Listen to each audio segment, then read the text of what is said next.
Back live with full attentiveness. So you have to meet tomorrow? What up?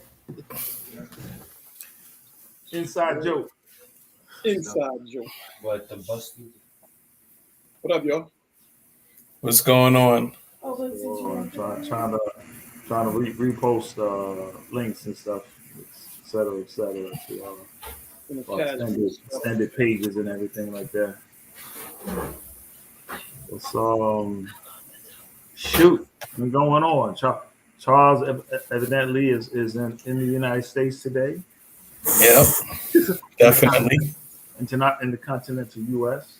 Yo, but I got my look, I got my shirt on though. Got an international. You see my shirt? I don't know if you can see it. Yeah, it's my little. Order that on Amazon. Where's the next destination on the map? Look at elbow, shoulder. What's next?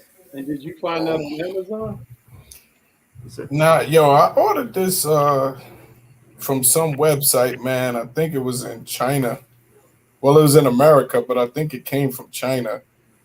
But yeah, like they got different ones. Like it got all of the countries, but this main frontal one is actually Africa. And then, but some of them, like the main frontal one could be America, could be like, South America. It just depends. But I got the one that got the front is Africa on it. Central Africa in the center. What's up, everybody? Good evening. What's going on? I see everybody logging in. Welcome aboard. Welcome aboard, I guess. Christina, Tempest, Regine, Kristen. Hello. Hey, I know as everyone's signing on, so we have a couple of conversation topics amongst us that we would come in, to get ready to the conversation. But as this is a live conversation, if there's any recent topics or something that's of interest to you, throw that out there. Maybe it'll spark an idea of something that we didn't think of to get into, and it's something we missed. So maybe just type that out and just fill us in on what you think is interesting topic for the day or for the night, rather. Yeah. Shift the sides here. Yeah. Back in the middle. Hold on. Yeah.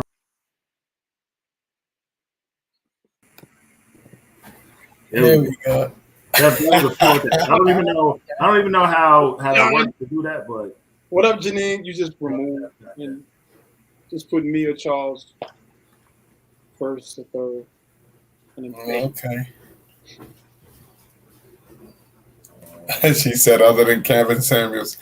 Yeah, we not we gonna let that one die with the man, I guess, so to speak, How are we gonna do that? I thought we was touching on that. Well, all right, so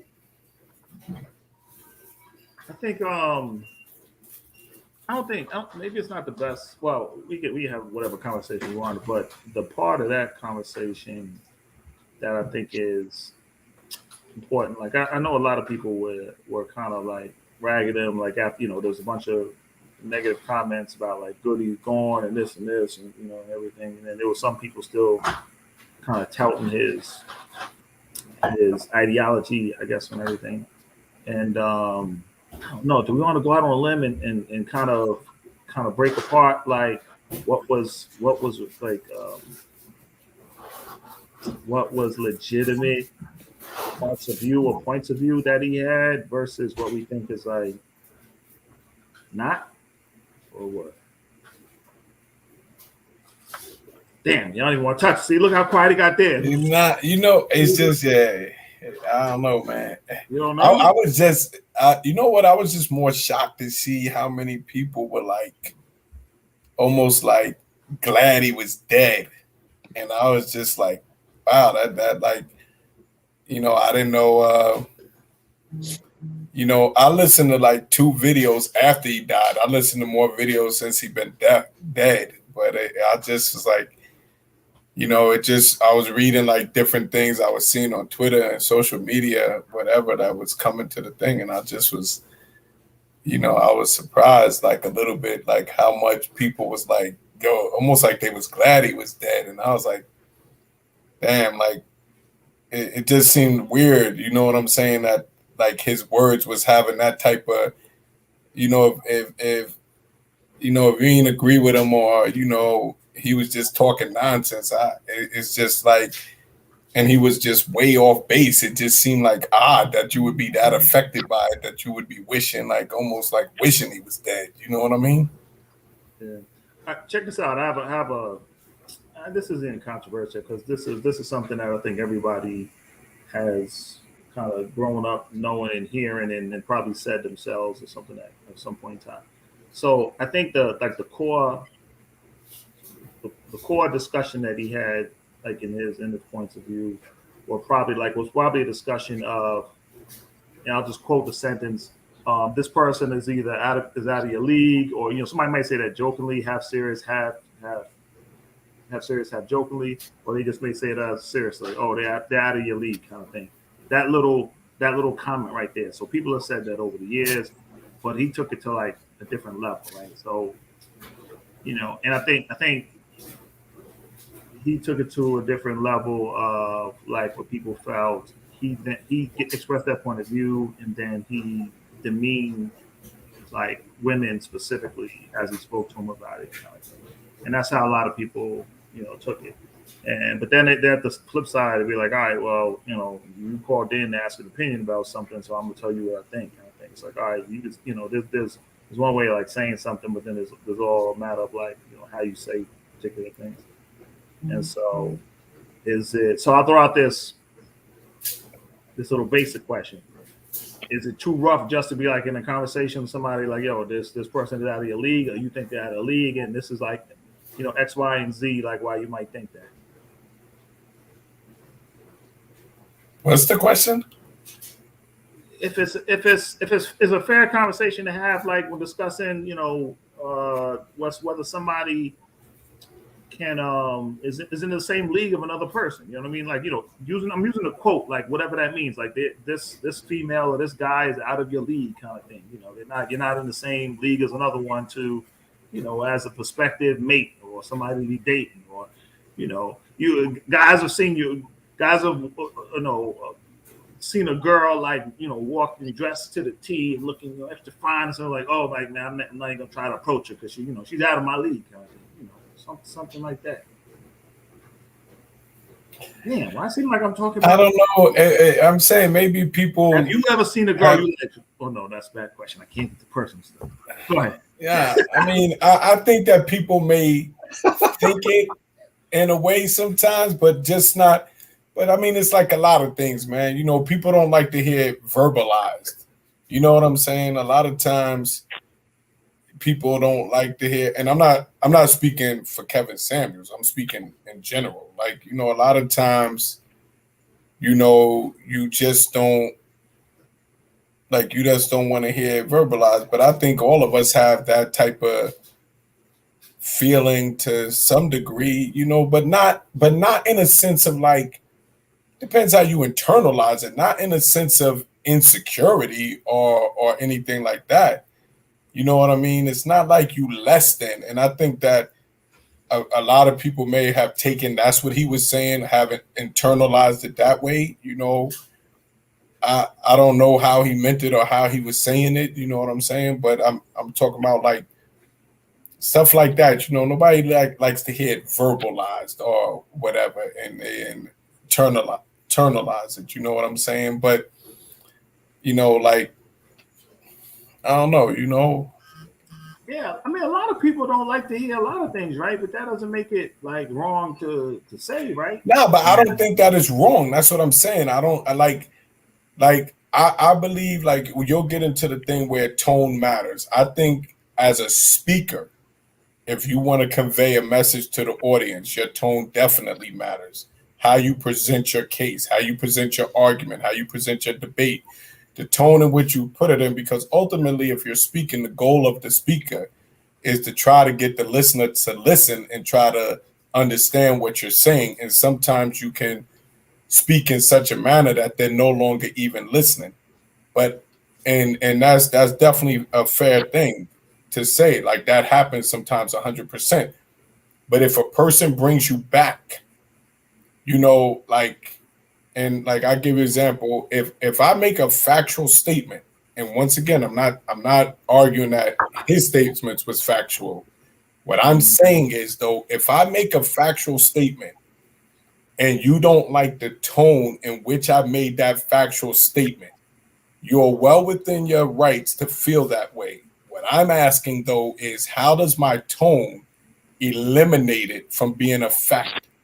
Like we accept as a fact, let's just to give a simplistic example. We accept as a fact that 2 + 2 mathematically equals 4. Right? Without getting into no deep mathematical equations, we have accepted on a world level, whatever we've been taught, that 2 + 2 is 4. So no matter how I say that to you, whether it offends you, whether it's rude, or whether it's disrespectful, you are definitely within your right to feel a certain way about how I said that to you. So what I'm saying is, how does it change a fact just by tone? You see what I'm saying? All right. So I mean, the answer is no, right? A tone doesn't change a fact, right? So. Yeah, but I'm not. But like I said, I'm not saying that he was given factual information, because to me, all of that stuff is opinion based. That's why you got you got opposite sides of the spectrum. People tend, especially in his death, people tend to point to, even like that D.L. Hewley thing. They tend to point it to the negative people that spoke negatively or how he affected that. But there was a whole spectrum. This dude had 1 million and something followers, and they all in hate him. You know what I'm saying? Like, so, it was both sides of the spectrum. Some thought this dude was a whack job. Some thought he was the next relationship guru messiah. You know what I'm saying? But to me, with like whether it's him or Steve Harvey or any relationship coach, okay, like relationships ain't a 100% exact science. They ain't mathematically factual. You know what I'm saying? They ain't scientifically factual. So, yo, you either tune that joint out. If like, I don't know what this dude is talking about. He sound crazy. We I mean to cut you off, but I've heard 1 million people say you tune it out. You just tune it out. And the only thing I'm gonna say is, how can you tune out something if you're in a relationship and then what he's saying, just ask him. And first off, God bless his spirit. You know what I mean? He's transitioned. You know what I mean? He's no longer in the physical realm. But how can you tune it out if you're in a relationship and you're a woman, and then your man starts to literally believe what he says, and then all of a sudden that starts to affect your relationship? How can you tune it out? So even if you don't necessarily listen to him, something he is doing or saying is connecting with someone that's in your house that or your relationship. Yeah, but I mean that's different though, because you're being affected by it. But this is right, and I think one of the things that like sort of gets glossed over, you know what I mean? Because I know what happened on my page. I mean, Charles, you was on my page. You saw what happened on my page. And the crazy thing that I noticed, and it didn't hit me at first, but his followers are all or nothing. That's no different than Trump followers. A lot of them are all or nothing. So in essence, if I was to say, you know what, Trump, like one time when you was talking about business, he was like, yo, he did A, B, and C, and this helped me financially. It helped a lot of business owners financially and people in certain tax brackets. So if you say that, and then the followers there, but then you say, but I don't like the fact that he's doing this, that, and the third, and he's inciting riots, they're not going to hear the 50%. You did not agree in full with the mold. And the thing about, this situation that I'm seeing with Homie, his followers, not all, but the core followers, it's all or nothing. And all I'm saying is this: I tuned him out. You know what I mean? I tuned him out. He didn't have that effect with me, but he had an effect on two other people that are close to me and their relationships. One, the marriage is completely dissolved. So they got a divorce, literally over Kevin Samuels. I ain't saying figuratively. And when it first happened, I told you brothers what was going on because it was one of our behind the scenes conversations. But then the other situation, I said, like on the other thing, like homie he brought a woman into the house, like while the Ike was, I'm like, what is going on? And he was justifying his actions because of what she apparently wasn't doing, da da da da da.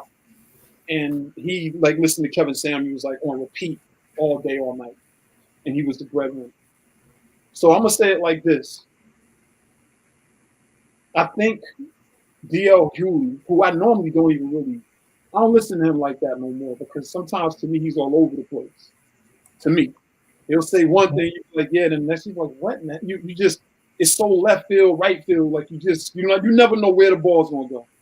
And with me, it's sort of like I look at. That's why I found it interesting that he was making the commentary. Yeah, but you know what though? His commentary, which I think was posted in our thread, to me, what it did was it was talking about energy indirectly. You know what I'm saying? Like when they was talking about like with Young Thug and Gunna, if you got the name Thug and Gunna, there's a strong chance that, something, they're gonna keep their eyes on you, in a public light because hypothetically your name means something. In my belief system, you really do have to be careful what you say. You know what I'm saying? Like in my belief system, because words do have power. But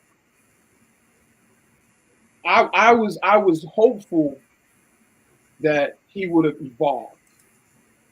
And so I'm talking about Kevin Samuels. Mm-hmm. Because ultimately, like you said, he had 1 point such and such million followers. But a lot of those dudes, nothing personal, and I'm not saying that some of the things he said was wrong or completely crazy.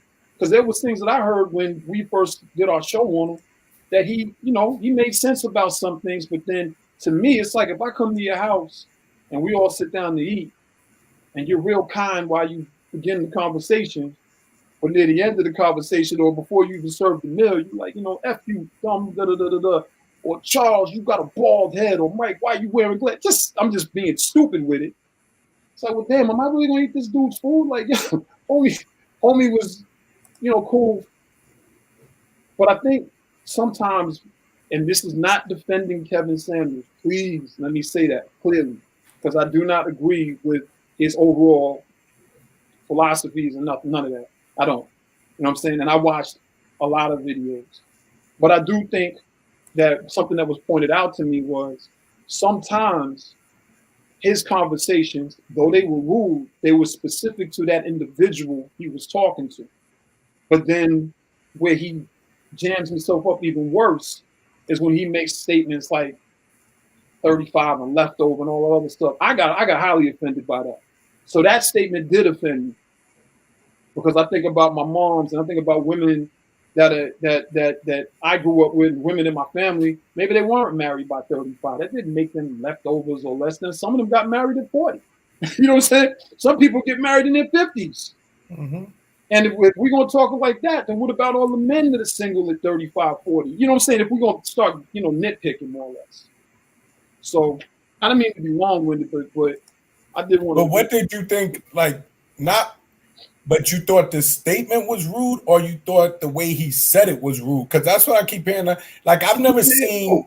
I've seen where people could be offended by his statements. Both, definitely. But I haven't really heard. And like I said, I've seen maybe 2 videos, but I didn't hear this level of rudeness and disrespect. I definitely heard statements that you could definitely not agree with, but I didn't hear this crazy tone and that people say. I didn't hear it. I don't think in that one tone was a situation. To your point, he made a statement that was a blanket statement. And if we was to poll right now and go, how many people know women that are over 35 that are not married? You one of y'all know women over 35 that's not married for whatever the reason. Yeah. So the thing is, when we talk about tone, I know I get it because with men in particular, and this is a gender thing. So if y'all don't like gender talk, y'all might want to sign off for a minute or two. But with men, like we could be on the basketball court right now, you know, yo Charles, just going at each other. They might even see while we playing ball, we elbowing each other like we got an issue. And if a cop is driving by, like, oh, they about to fight. You pull over. Nah, this is my homie, right? This is my bro right here. So at first glance, it's like boom. But I know as far as women and the way his brand has been built, because sometimes people say, oh, he was going at men also. But his financial brand was not built on when he was disrespectful or being forward with the men. It was built on what he was saying about the women. So I'm going to say this last thing, I'm going to shut up. When I think about the totality of him passing, I think some of the points that were made, and they weren't made in mean spirit, make a lot of sense. He spoke about black women. He wasn't with a black woman the night he died. Not saying you can be with who you want to be with whoever you want to be with. On top of that, it took 24 hours or like next to kid. Like to me, how long? But why? I heard DL say that. How is that crazy though? Because I was going crazy. When I missed that. For me, God forbid. I hope nothing happens to me.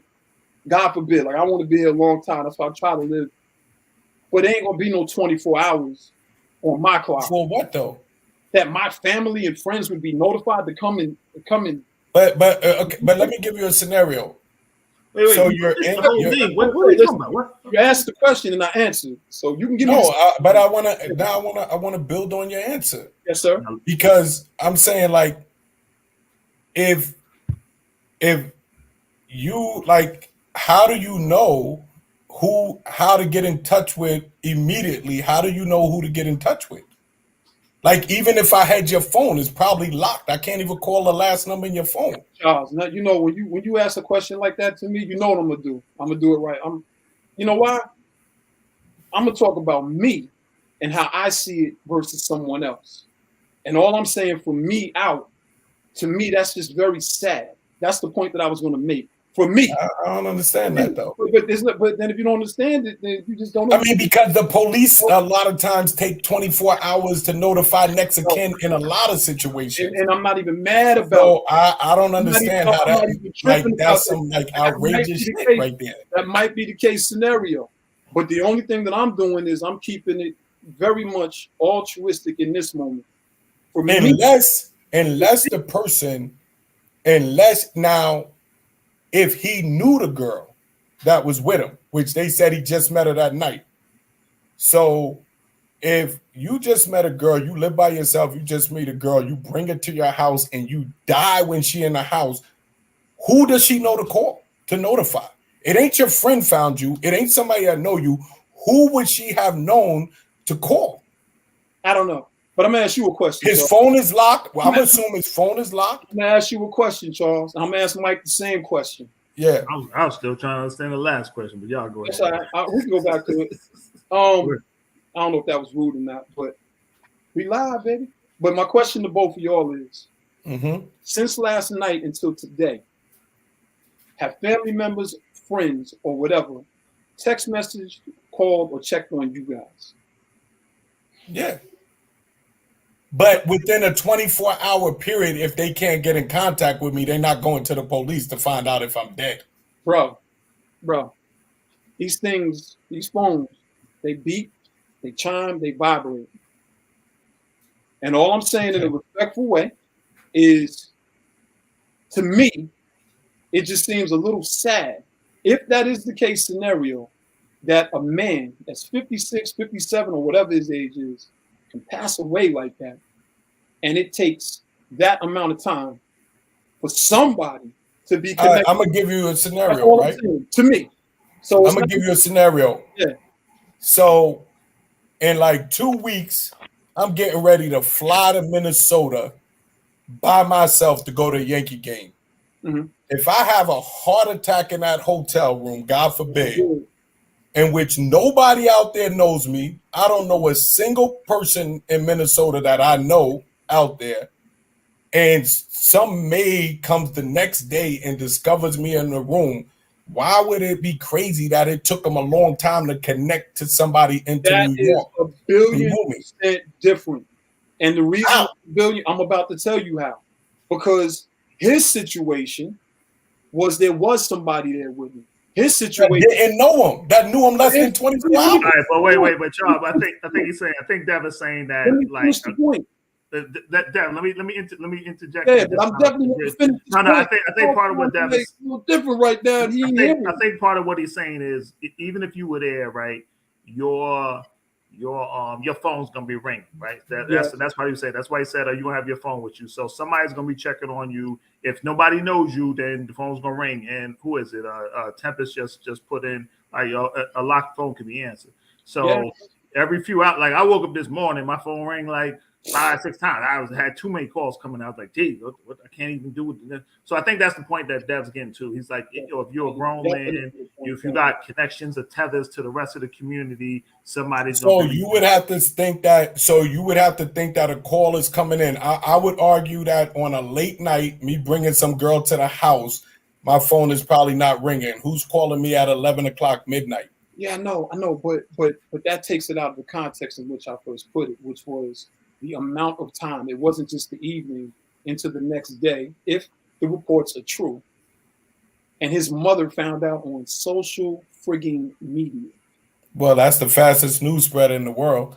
Yeah, so. but listen. I know a lot of famous people, and I know y'all do too. I know y'all are very connected to different people all around the world. I'm just saying, it to me was a little sad. And I'm not listen, it's no diss on him or his life. I'm speaking about actually the reflection of one's life. And I'm also speaking about the energy that he put out that even in death is now reverberating.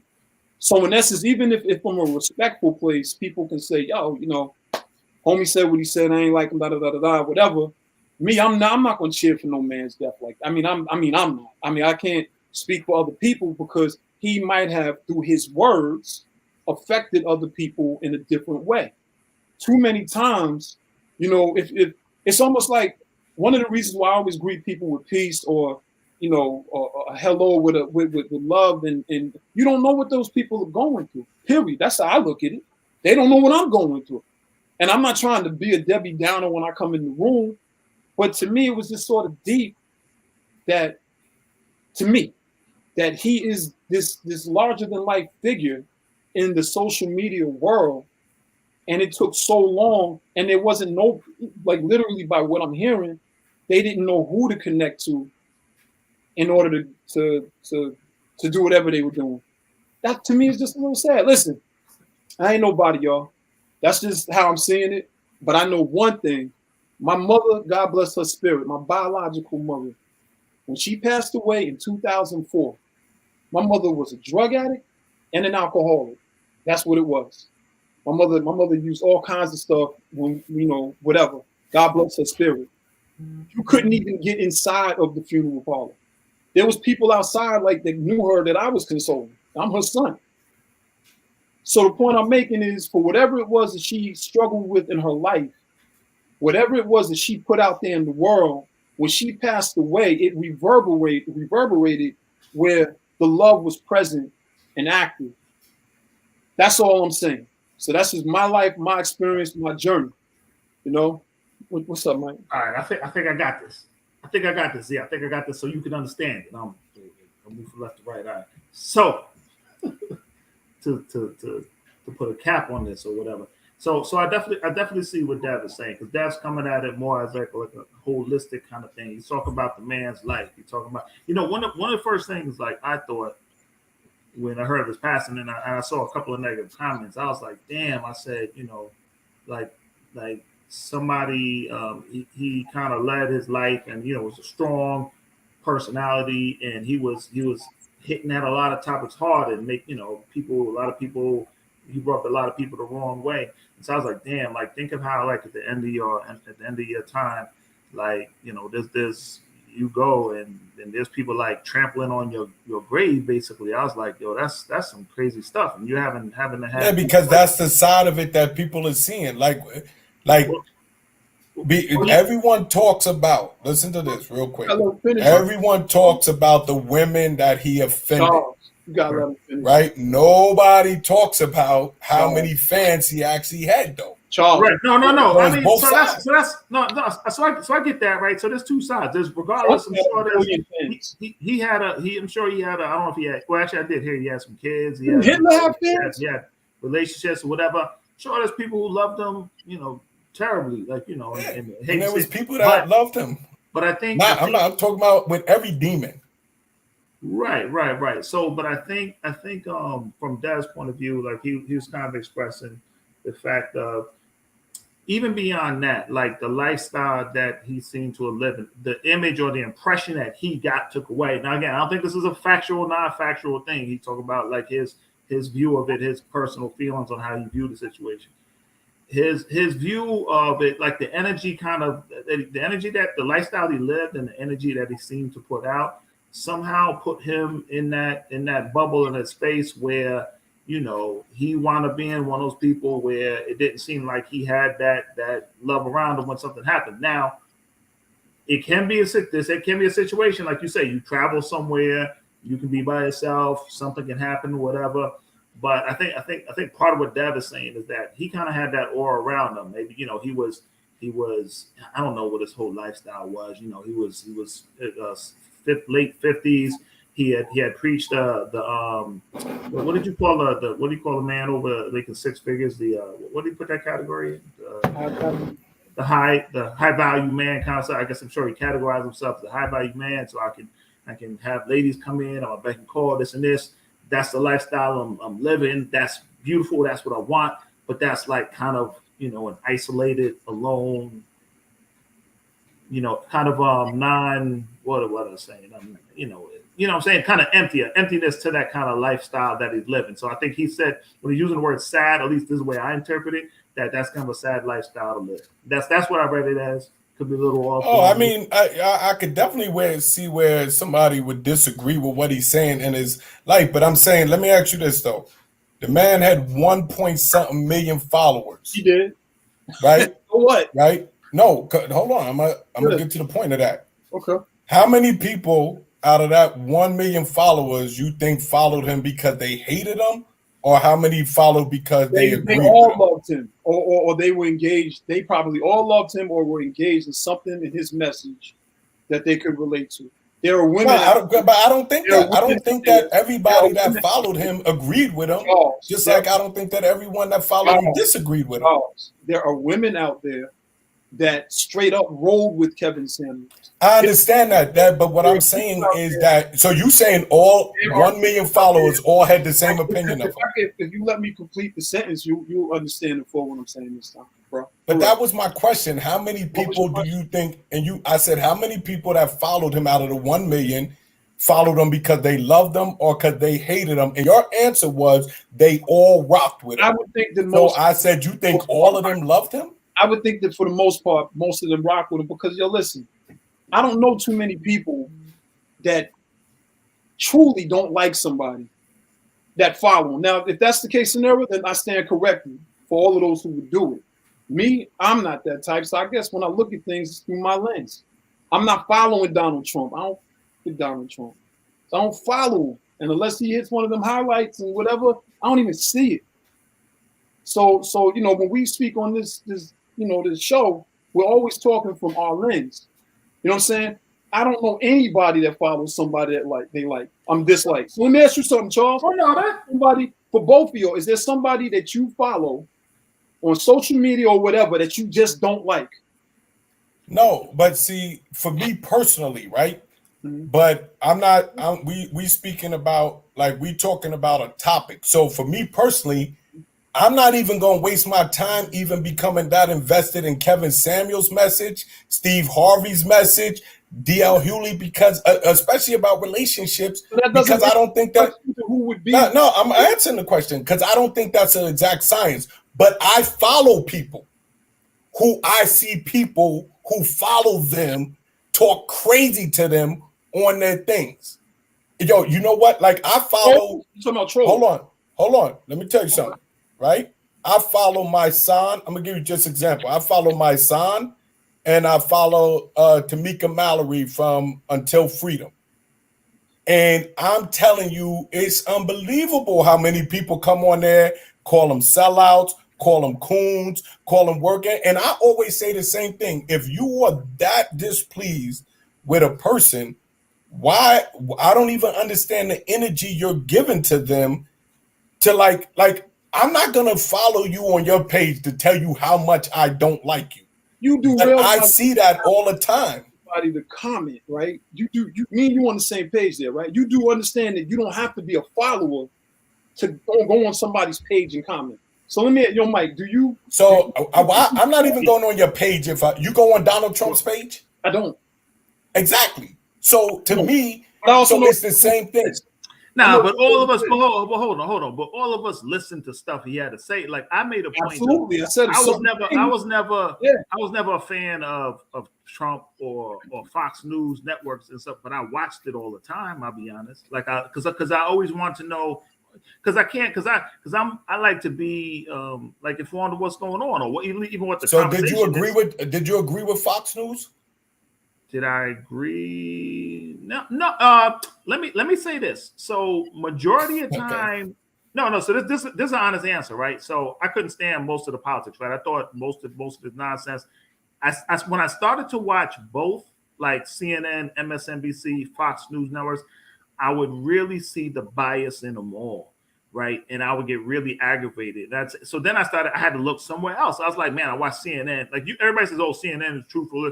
But I looked at CNN and I was like, yo, how is 99.9% of your television activity based on Trump? I was like, that seemed too biased on a day-to-day basis for one, right? Then I would watch Fox News. Now, majority of the time, Fox News themselves would always tell you it's not even news. If you're watching Hannity or whatever, they say it's not a news station. It's not a news show. It's an op-ed or whatever they call it. But it's not technically news, right? So how can you get news out of it? But they talk on certain topics, and and every once in a while I'll be like, oh, all right, that's a legitimate thing. Like I try to listen to it, be like, all right, that's legitimate. Like have somebody address that, But yeah, so I pull the truth out of it, take a piece here, and put it together. But no, did I agree with all of them? Like at any given time, absolutely no. Like, do you follow anybody though? That's my question. I don't. Did anybody you don't like that you follow? I don't even. To be honest, like I don't even. I mean, myself, no, but I'm a bad person to pick for that because I'm not like on Instagram following a bunch of people. You know what I'm saying? I'm a bad person, but do I?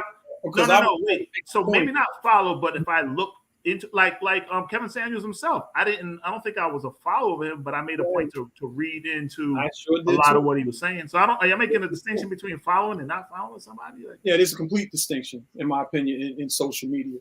If you following something or following somebody, obviously, like when we ask people to follow the show, which we haven't really done. We haven't subscribe and everything. And really, you all should subscribe and follow us and stuff like that.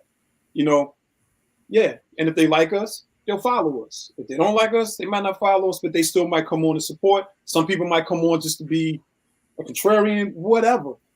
But I want to go back to what Charles was saying so I can get a clearer understanding. Because I do agree with you. People do go onto people's pages and are there to troll or to cause conflict or just because they don't. Or just to voice their disagreement. Yeah, just to voice their disagreement. I agree. But now my question to you is, out of that 1.4 million followers or whatever he's got. I see Perry agreed with me. With the new stuff. Go ahead. Sorry. I wanted to tell you, like, numerous times I went to Fox News to see what they were saying. I spent my little 8 to 10 minutes there. It wasn't worth it because, to your point about CNN, they all were saying the same thing. It was all pressure, basically doing the same thing. So then I started going more back to the BBC, which is where I normally stayed, and Al Jazeera. Switching over to BBC as well. Yeah, and for me, public radio is a blessing. You know what I'm saying? So I even, public radio, I pay them money monthly just to do my little donation because I'm grateful for it, because it takes us out of that basically Republican Democrat line of programming as far as television goes. But what was I about to ask y'all, man? Y'all don't. I know we got off topic. What the hell? Right. Yeah, we was talking about following and We got on this, making a clear But distinction. I want to say this about the way I'm seeing things. I don't think if somebody dies, that I personally can't understand why people have said certain things that they said. But I will say this: I do understand the way he was perceived, and I also know of 2 situations where, because of his brand, it hurt real relationships. And all I'm saying is this: when one of his last interviews, apparently he asked the women, oh yeah, BBC is absolutely the truth. I saw Perry Road. I'm sorry. And he was like, what did I do wrong? He didn't want to hear from the men. And I think, as a sidebar conversation, I think when we were talking, I was telling y'all that there was one of his supporters, I can't remember her name, and she no longer was rocking with him. And people was keeping her in the hot seat, because ultimately it's like, you know what it's like when the kid out here in North Carolina from like UNC, I think, or Duke, one of them schools, he got drunk, he killed a bunch of people. I don't know if y'all remember that. He like drove his car and crashed and killed a bunch of people. And I forgot what the defense was and all that other stuff. But ultimately it's like, you did the damage. There was an action and a reaction, and now you want to simplify the damage. I think for some of Kevin Samuels' followers, this is just how I see it, some of y'all, to me, y'all really do need to talk to some more people and broaden your horizons, because I don't even think Kevin Samuels would approve of the way some of you are acting and the things that some of you are saying, in my opinion. You know what I mean? Because some people, they find something, or they find somebody that they feeling, and it's like the extreme of what's being said. And that's what I was seeing. I saw a lot of extremists that follow this man. That's not all of y'all, but there was quite a few. And some of y'all were on my wall. And if you see this, everything you wrote is still up there. You know something I think is to be said about that as well. And I don't know if it takes any responsibility off him, but we were having we were having a Real Talk Live after hours raw conversation that we need almost a second what do you call it? Second show? Segment for it. It's like a private invite only show or whatever. But I think a part of that conversation that we were having was like mentioning somebody like we knew who kind of followed into his teachings and kind of got, or you mentioned somebody you knew, but we mentioned like another person, stuff like that.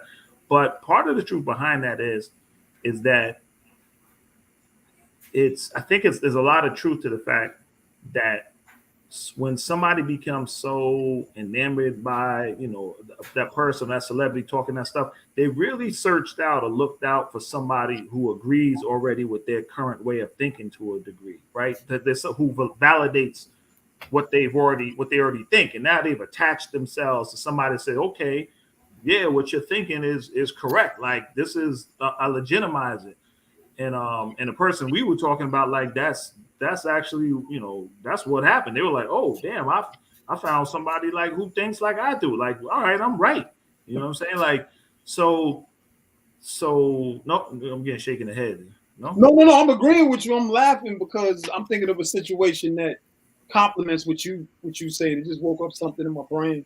Yeah, so like I don't know, like where do how do you put so I understand that from your point of view, like look, like this dude came from exterior out here, he was talking this stuff every day online, social media, and he like transmitted his way of thinking and reinforced it to this other dude or person or people.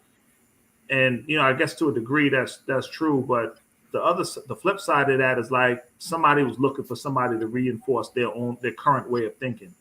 You know what I mean? That part. Yeah, that part. So I mean, I think that's You know, I think that's. I want to comment to your point there and say when Charles was like, "Yo, he don't follow none of them for relationship advice." I want to go one step further. I don't see. That's what I'm saying. Like I don't even know nobody that followed him like that except maybe one person. So I don't even like. I can't even understand what people are relating to on that level that you wish he was dead. But this is, you know what I'm saying. I don't like, want to go as far as being dead, but I want to say this. I had a conversation with one of my homies the other day who, you know, he's a Kevin Samuels follower. But, you know, I listened to what he had to say. And the only thing I said to him was, I'm gonna say the same thing to you, Charles. Like, both of y'all, and I know y'all, and I'm not saying that every Kevin Samuels follower is a weak-minded person, okay? That's not what I'm saying. But for those of you who are weak-minded, like I told my homie, I'm like, yo, as long as I've known you, you've always had your own line of thinking. So it's not something, you know, you can go and maybe take little things from here and there, but you still are an independent thinker. Charles, I didn't know you in elementary, but I met you, you know, in the junior high school. To me, you haven't changed much as far as being an independent thinker. You're going to say what the hell's on your mind. But it's not like, when I say this, I mean, I'm not being a butthead or nothing, but it's not like we call him Charles Samuels. See my point? Like, you're watching him, and it's like, yo, behind the scene, we calling yo, Charles, man, you bugging, bro. Like, you know, nah. And all I'm saying is to the fellas, I'm like, yo, listen, know when it's not your thinking. That's all I'm saying.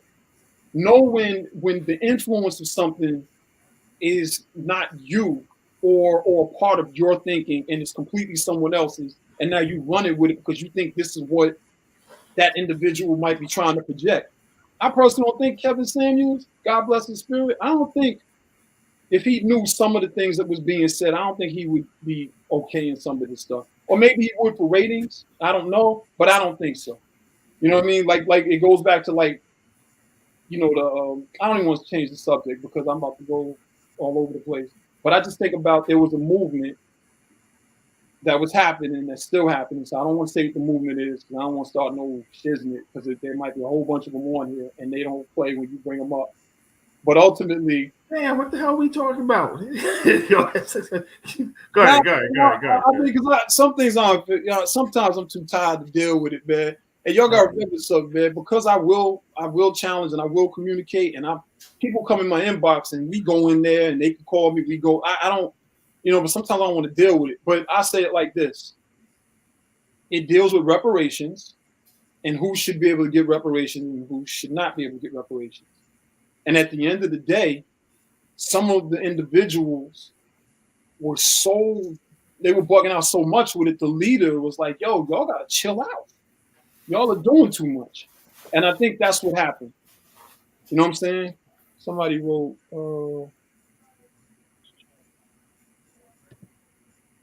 did Kevin like that, or was he living a double life? It's a great question. I don't know. Nobody's touching that. The negative commentary. I mean, because like I don't know. That's what I'm saying. I don't. Every time I hear the thing that I was saying is every time I hear about Kevin Samuels, right? Mm-hmm. It's very rare that I even for as much as people say what he was saying about women and all of that, right? Every time I hear about him, it's more a commentary on him, the person, really, versus like I never really heard nobody break down like I seen somebody said he made a video about the woman is average or some stuff like that. But when I hear his name, I don't never hear nobody break down that point. Not saying it's a fact. Can I ask you a question? It's his opinion. I never hear that. I always just hear them speak about him or whether he was gay or whether he was this or that. Like I never hear nobody actually talk about what he said. Was he with a high value woman the night he passed away?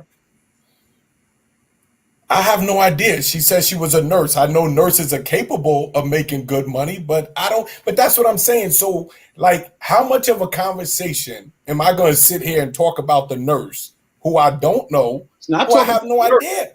It's not. I have no idea. It is not talking about the nurse.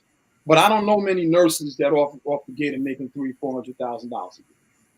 Nah, but that's not how he defined high value though. He said you got to make $300,000-$400,000. I'm not sure that that's how he defined it. I thought that from my understanding, he said a high value person was somebody that made six figures. What did he define as a high value man? From my understanding, he said it had to be six figures and a couple of other criteria. I ain't 100% sure what they were. Okay, so whatever those criteria are, you know any nurses that are in that criteria? Ain't no question. In the six figures, ain't no question. Nurses, ain't no question. Whatever else that you added on there that makes these people high value. Well, I don't know. Like I said, I didn't hear that video. I heard a snippet of it about a high value man was six figures. And I know there was a couple of other criteria that was supposed to go along with it. Like I just said, admittedly, I'm not 100% sure of all the exact other criteria that went with it. But if we're only defining it from a six-figure salary and you're asking me, do I know nurses that make six figures? I'm telling you, yeah. No, I know nurses that make six figures too. Wait, hold on a second. Really, what I was trying to she just put up nurse practitioner average salary is $300,000. That's nurse practitioners. If that's right, I'm about to switch. Yeah, but that careers. Search 300. I don't know. I mean, I know quite a few going on Indeed right now. Yeah. But I want what my point to you was when you were talking about him as a person. So I'm like, are we separating him and his person from his brand? No, what I'm saying to you is that if Devron makes a statement that flowers are yellow and we're going to talk about it, I don't mind if you talk to me about how Devron or whatever, but I'm saying, like, how are we going to have this conversation where we're not even addressing your comment about the flowers being yellow? And that's what I'm saying. Like, when I hear talk about Kevin Samuels, it's never about what he actually said. It's maybe I'll hear something about his sexuality. I'll hear about a double life. I'll hear about him being a fraud. I'll hear about his tone was rude or whatever. But it's seldom where I'll hear somebody say, I seen somebody posted that he made a comment that the average woman nowadays or something is average at best or something like that. I can't remember what the comment was, right? I didn't see that video where he said that. So if I was going to discuss that point, you would have to be able to tell me what exactly he said and what you agree or don't disagree with. I can't get to that if we just discussing whether he's gay or not. That's my point. I'm not saying that. I'm not saying you can't talk about it. I'm just saying that he made a comment about the average woman or the woman, however it goes, the woman is average at best. Today's woman is average at best. Do you agree with that? Don't agree with that. And then let's say points. Based on my life where I live, I don't do that type of shit. I'm not going to do that. I'm not going to treat, for me, I'm not going to treat a homeless person no different than I treat the people who might have a lot of money. That's just me. But he was speaking to over 1 million people all the time. And then all of those who might not have been following him, that he was speking to a lot of different people. All right, but what are you saying exactly that you disagree with? What statement? What the hell? What are you talking about? You saying you disagree with his definition of a high value man? Like, that's what I'm asking. It's hard to even follow what statement we're talking about. I don't have an opinion to him and what his statement is about what value is. My outlook on value is completely different. We don't have the same core system. Me and him don't have the same value system. So in that, there's no discussion between me and him.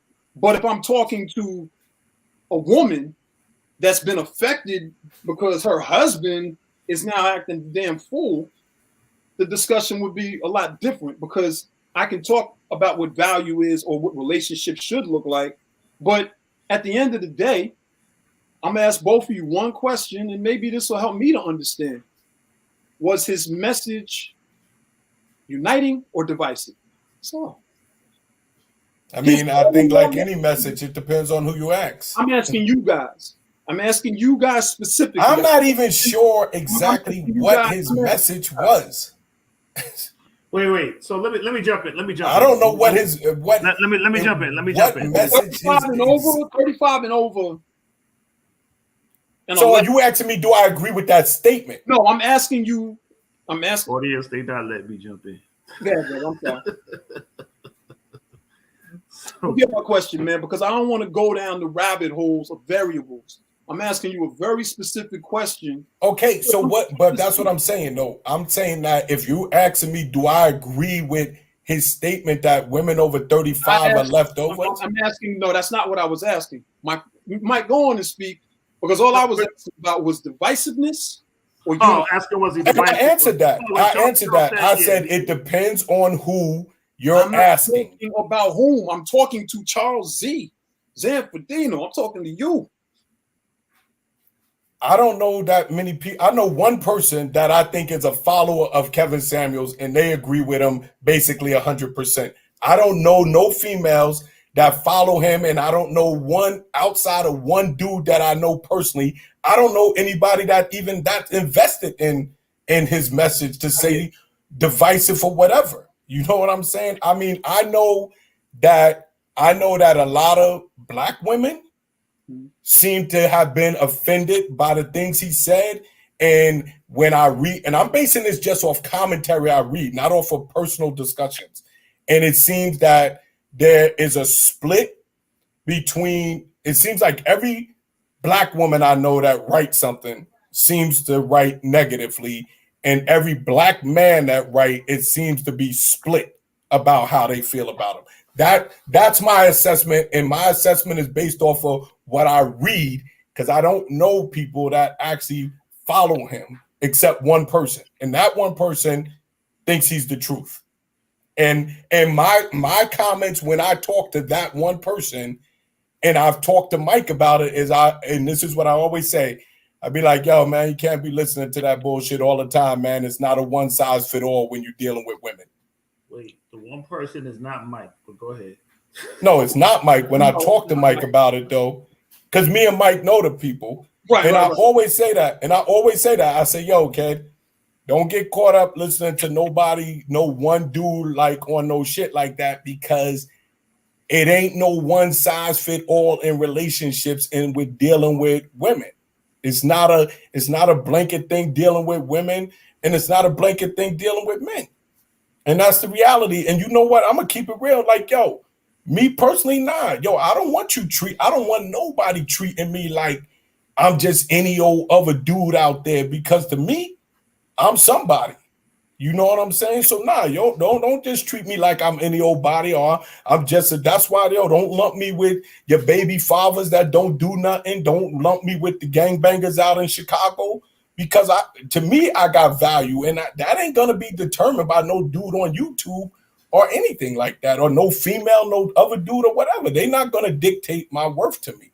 But I don't want to be treated just like any old body, because then ultimately you treat me like I'm nobody, or I'm just anybody. Nah. So to answer the question, you don't have an opinion based on you. You just have an opinion based on other people. So you basically can't answer the question. I'm with you though. Don't mind me, bro. Mike, you got an answer? I'm saying based off of what I see. Exactly. That based off of what I see. You guys for over 2 years now. We are pandemically connected. Okay. You ain't answer the question. The bottom line is you talked about other people's viewpoints and how you don't really technically have an opinion. I get it. But I'll say this much. Go ahead, Mike. Oh, no. All right. So let me see if I can. All right, this is one of those rare occasions. I'm in the middle, so I'm trying to help merging this here. So I think, all right. So Charles, I get where you're coming from with that. Like you going off of the factual stuff on like whatever it is. I think part of what Dev is, actually this happens kind of frequently, because we all see somebody said before that we all think the same on this. And we don't. And it was like I was like, whoa, I was offended. I was like, wait a minute. Different people, like we got different, we grew up in the same, area and stuff like that, and we know each other, for years, but everybody got their own little different opinion. Everybody got their own different scenarios. And everything. So it's quite clear we think differently even on this topic, right? so I think from Dev's perspective, That's a good one. I think so, Charles. I think his point is you don't have to know everything factually about this dude to say like to give your opinion about at least what it is that you've heard so far. So, for example, if we go to the comments here, Tashira put up one of the comments, and again, this is what if you want to talk about factually, this is hearsay, right? Or we can go to YouTube or whatever and find out what the no, because I looked at that's one of the videos. He stated if a woman is 35, she's left over. Do I agree with that statement? Now we're talking about the statement. But now whether you agree or not, whether or not you would agree or not that you agree or not. So all right, so now we're bringing this into court. Now we can take this as factual. But what are we talking about if you're not asking me, do I agree with that statement? That's what I don't understand. Let me get to it. Oh wait, hold on for a second. And to share, I looked up the nurse practitioner salaries. It doesn't say average 300, so I'm disagreeing with you on that. But anyway, so Dev would probably say, Charles, if you look at this statement and you've seen this, you can say this is a legitimate statement. If you look at this as a whole and somebody putting this comment out there, is this a divisive or is this a comment that is meant to bring folks together or to unite people in a general platform state, whatever you might say, the comment in of itself? And to that, your answer would be what? I would say, like with most things, it depends on who you ask. Because if you ask certain people, they agree with that. But this is all right. But that's my whole point. Are you asking me? No, he's asking. Are you asking me if I agree with this statement? No. Is it a okay? Right, this is what I'm gonna say. This is how I'm gonna answer it. I can see definitely where the statement could be divisive. Some people could feel a statement is divisive. I could 100% see that. But the other side of that is that there are a lot of men, and that's evidenced by his following, that agree with that type of Wait.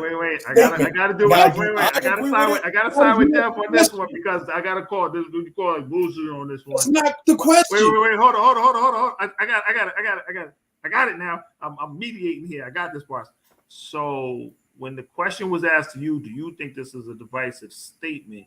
You said I could see how some people would think this statement may be a divisive statement. So then I have to roll back, be like, nah, I'm not asking other people. I'm asking you. I'm asking you personally, when you see the comment on what's intent to put on what the message is that comes from it, do you see it as something divisive? Now what? All right. So what is the comment? Right. He stated that women 35 are leftover. That's his personal opinion, and that's what he put out there. Right. So now you got to think of like what's the intent behind that? Is that something that's So you think his intent was what, to divide the black race? Attempt. Nah, I think it was. All right. So if I look at that comment I must be missing something because I can't see where this dude that type of influence over the black community. Kid. Like I'm missing something here. Charles, I don't think on paper he was trying to divide the black race. I don't think that. I don't even think he had that type of influence. But Charles, bro, Perry, you might need to check on for a minute too, because I'm struggling with two of the most intelligent brothers I know right now. I do not see where Kevin Samuels, regardless divisive or non-divisive, had that type of influence over the black community. This is an obviously divisive situation. Just like the dude Derek, who was sitting up there talking all that other stuff, got his name. He sit up there giving women advice. Meanwhile, homie was doing all kinds of other stuff. You said early in the show, you don't take advice. What he was doing in his personal life, I don't even know the dude you're talking about. But what he was doing in his personal life, man, he was a hypocrite. Let's that invalidates. He openly say to his fans something that unfortunately, and you know, because I said earlier, you know, about evolving. Like my hope for Kevin Samuels, from my perspective, as a black man that's in his peer group, technically within a 7-year time frame, was that he would evolve. All right, so let me ask you this though, based off of that, right? I got a good point here. Go ahead. Obama. Okay, Obama. There's a lot of people. If I asked you the question, was Obama a divisive president, or was he a president who brought people together? You'd be like, yo, half the U.S. voted for him. They thought he was great. They thought he'd bring people together. The other half hated him, right? Cool. So, but Obama made a statement, right? Obama made a statement saying, look, as far as laws and making changes in policy and stuff are concerned within the Senate and Congress, he says there's a million different things we're going to disagree on. But he made a statement saying, but what my aim is to find out what we can collectively agree on and then make those things move us forward. Now, is that statement a divisive statement or what's the opposite of divisive? Unifying statement. And if I ask your opinion on that, you would say what? Now, Obama himself could have been looked at as divisive president or a unifying president. But I've literally heard people say that Obama was the most divisive president. Yes, but I'm talking about the statement now. But now I'm talking. Now, okay, so now if you're asking me about that statement, I'm asking your opinion about that statement. Okay, I personally do not agree with that statement that women are leftover at 35 years old. Statement. Wait, I'm gonna come back to that. I don't know what I'm being asked. Wait, no, I was asking about the Obama statement. That says Obama was divisive for some people, and he brought other people to. I think you jumped ahead. I think. So no, I don't think a statement about like, listen, instead of us arguing about what we don't agree on, let's find out what we do agree on and build upon that. No, I don't think that's divisive. Okay. You answered that in the negative, though. Do you think it's unifying? You said no, I don't think it's divisive. Do you think it's unifying? Yeah, I mean, what you're telling people is like, yo, forget our differences. Yeah, let's come together and work on what we do agree on. All right. So the same question was asked about the other comment being asked. So I don't know if that changes your opinion or whatever, but that's the whole premise. Like to answer that. Man, how you Charles know damn good and well, homies. No, because I don't think that's the same type of question. But it wasn't the right. Same question. So now, if you come and say to me, if Kevin Samuels said something like, yo, you know, y'all might not agree with some of my opinions, and you know, whatever y'all don't agree with, I respect that. But yo, let's build forward on what we can agree on. He ain't never said. No, I know he didn't say that. I'm saying that, but like you just talked about some other. So let me ask you this, right? This is my whole point that I'm saying when I fought Kevin Samuels. If I sat on here and had 1 million followers and I talked about black men need to be faithful to their women and respect their women, don't call them bitches, don't call them out their name. If I said that, and then later on, it was found out that I was actually cheating on my wife, even though I made those statements. How does what I did in my personal life make that statement now a non-truth? How does it invalidate it? So you saying if I get caught cheating, we should no longer respect black women because I got caught cheating? Like, everything is not based in statistics, factual, literal, anything. The bottom line is, if you're a hypocrite, you're a hypocrite. And if you said, what's that have to do with what I said, though? Dude, if it's true, okay, fine. What you said is true. Okay, fine. Boom. Okay. But see how I answered your question? But if I say to you, so talk about my statement, don't talk about me. And you cannot talk about my statement, you can only talk about me. That's my point. To me, bruh, that's very dangerous waters. There's no way in hell to talk about the statement. There's no way in hell if I go and eat a great meal at a restaurant and I sit down and have this great meal, and then I go outside and dude is like, yo, you know what that chef be doing, da da da da da da da. So he served a great meal, but for all intents and purposes, he's doing disgusting things in the kitchen. I'm not going back in that damn thing. So yeah, he served a great meal. Did you enjoy the meal? Yeah, I enjoyed the meal. But when you find out other information, we're supposed to adjust, bro. It's like, yo, man, why, how are we gonna call ourselves like keeping it authentic or keeping it 100 when we see somebody's doing something that's divisive? It straight up was divisive. There's no way around it.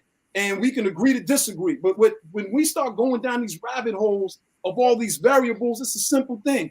Was homie? So, but what are the variables that a person has to agree with you that it's divisive, or what's the rabbit hole? That's what I don't understand. Let me jump in. I think is the things that he said that we can all agree on, and I'm like, yo, okay, cool. Or the things that he said that's valid. I don't even know what he said that we can all agree on. I'm just making that as a statement. But Charles, I think that's Dev's point, right? That's what. So I think you kind of argued his own point. That's missing from his message, and what you do find in his message is things that to who though to his audience, to his own audience, to his audience. Well, so but y'all just said that the people that followed him rocked with him. No, they could, right? No, maybe they could. Maybe his followers rock with him and they was in agreement with him. But I think to Dev's point is that so Hitler had people who rocked with him, right? But did he have what was his message? You know what I mean? Like, what was his message? So I think Dev is saying, but listen to this though. People talk about what Hitler actually did, what he actually said, not who he was sleeping with in his bunk. That's my point. So look, you posted a thing. Listen, you posted a thing about 35 and over women, Hitler right? was a Jew. Did you know that? Yo, listen to this, right? You posted a comment about he was 30 or women 35 and over, right? Now, I said I didn't agree with that. And then we have not discussed anything about that comment. Not one thing. Even though that was the comment that was posted. He said women 35 and over, unmarried, are leftovers. You asked me, did I agree with it? No. And then we went straight from that comment to talking about everything other than that comment. And that's all I'm saying is that what I always see to happen. So you rock with hypocrites? So somebody's around you when they're just straight up hypocrite. You're going to believe everything they say? Because that's what I was waiting to say to you a second ago. It's one thing. Do I believe it? What are you asking me? Do I believe though? That's what I don't understand. Are you asking me? Do I believe everything Kevin Samuel says? No. But do I believe that people that live hypocritical lives can speak a truth about something? Of course I do. Yeah, you keep talking about his truth, but what you're also not doing is talking about the things that he's said that are blanketed, rude, disgusting. Because just as much truth as he had, when we talk about tone, it's a fact that you can be telling me the truth, but tone does matter in certain situations. And then it's funny when I say that to see grown men questioning my manhood. When we're talking about tone, as if men can't talk. So will tone, let me ask you then, will tone make you ignore the truth? If you don't like the way something was said to you, will you ignore the truth of it? I'm going to say it like this. At one time, to answer your question, will tone make me ignore the truth? The tone might block me from hearing the fucking truth. Do you understand that, Charles? The tone might block me from hearing the truth. So just because you— But if you can repeat the message to me, then you heard it. Bro, just a minute ago— it's how you choosing to decipher it. Questions a few minutes ago, and you kept saying you didn't understand. Yeah, and I asked for clarification so I can answer your question. Let me jump in with one quick thing though. So Dev, to Charles's side though, like if he admittedly says like he hasn't followed him, he doesn't even he doesn't know the depth of all his comments and stuff like that. You probably know more of it, right? So if he's referencing 2 and 3 comments, he's looking at one comment like, all right, I might not like the comment that he made, but how do I know that makes him a horrible person kind of thing? Like, tell me something. And you're like, well, he lived this lifestyle. It's like, or he treated other women like that. It's like, all right, so that's what he did his personal time. I have not publicly said anything about that man's lifestyle. No, I'm giving an example. Charles has consistently brought up the different things about him being gay and all this other stuff. At the end of the day, because that's what I read in the comments. I read those comments from you. What are you talking about? Right now, I'm not doing that because I got to make my point. A lot of times I just sit quiet. But you wrote those comments. Wait, but let him. I did not write those kind of things. What I didn't write about his sexuality? I did not. What I said was when somebody else wrote it, I said, I agree. I've heard something similar. So it was not me writing, oh, this man is gay. What it was me engaging, which what I do on my page with whoever writes me. People who disagree with me, agree with me, people I disagree with, I'm going to communicate. I've been communicating my whole life. So no, I did not say anything. And publicly, I have not said anything to disrespect that man. Nothing. There's nobody that can pull up anything that we've had on these shows to say Dev has disrespected this man publicly, mainly because my value system says when it comes to black and melanated people, I'm not going to shit on us in public. I'll pull you to the side. I'll pull you to the side. If I don't agree with something, I'll pull you to the side. But people are not going to see us going at each other and tripping because for some people, as we talk about perception, they think we just animals. They think the only thing we know how to do is fight. And they don't realize that we know how to rationalize, communicate, talk. We know how to, to use our minds and be brilliant and be all these other things.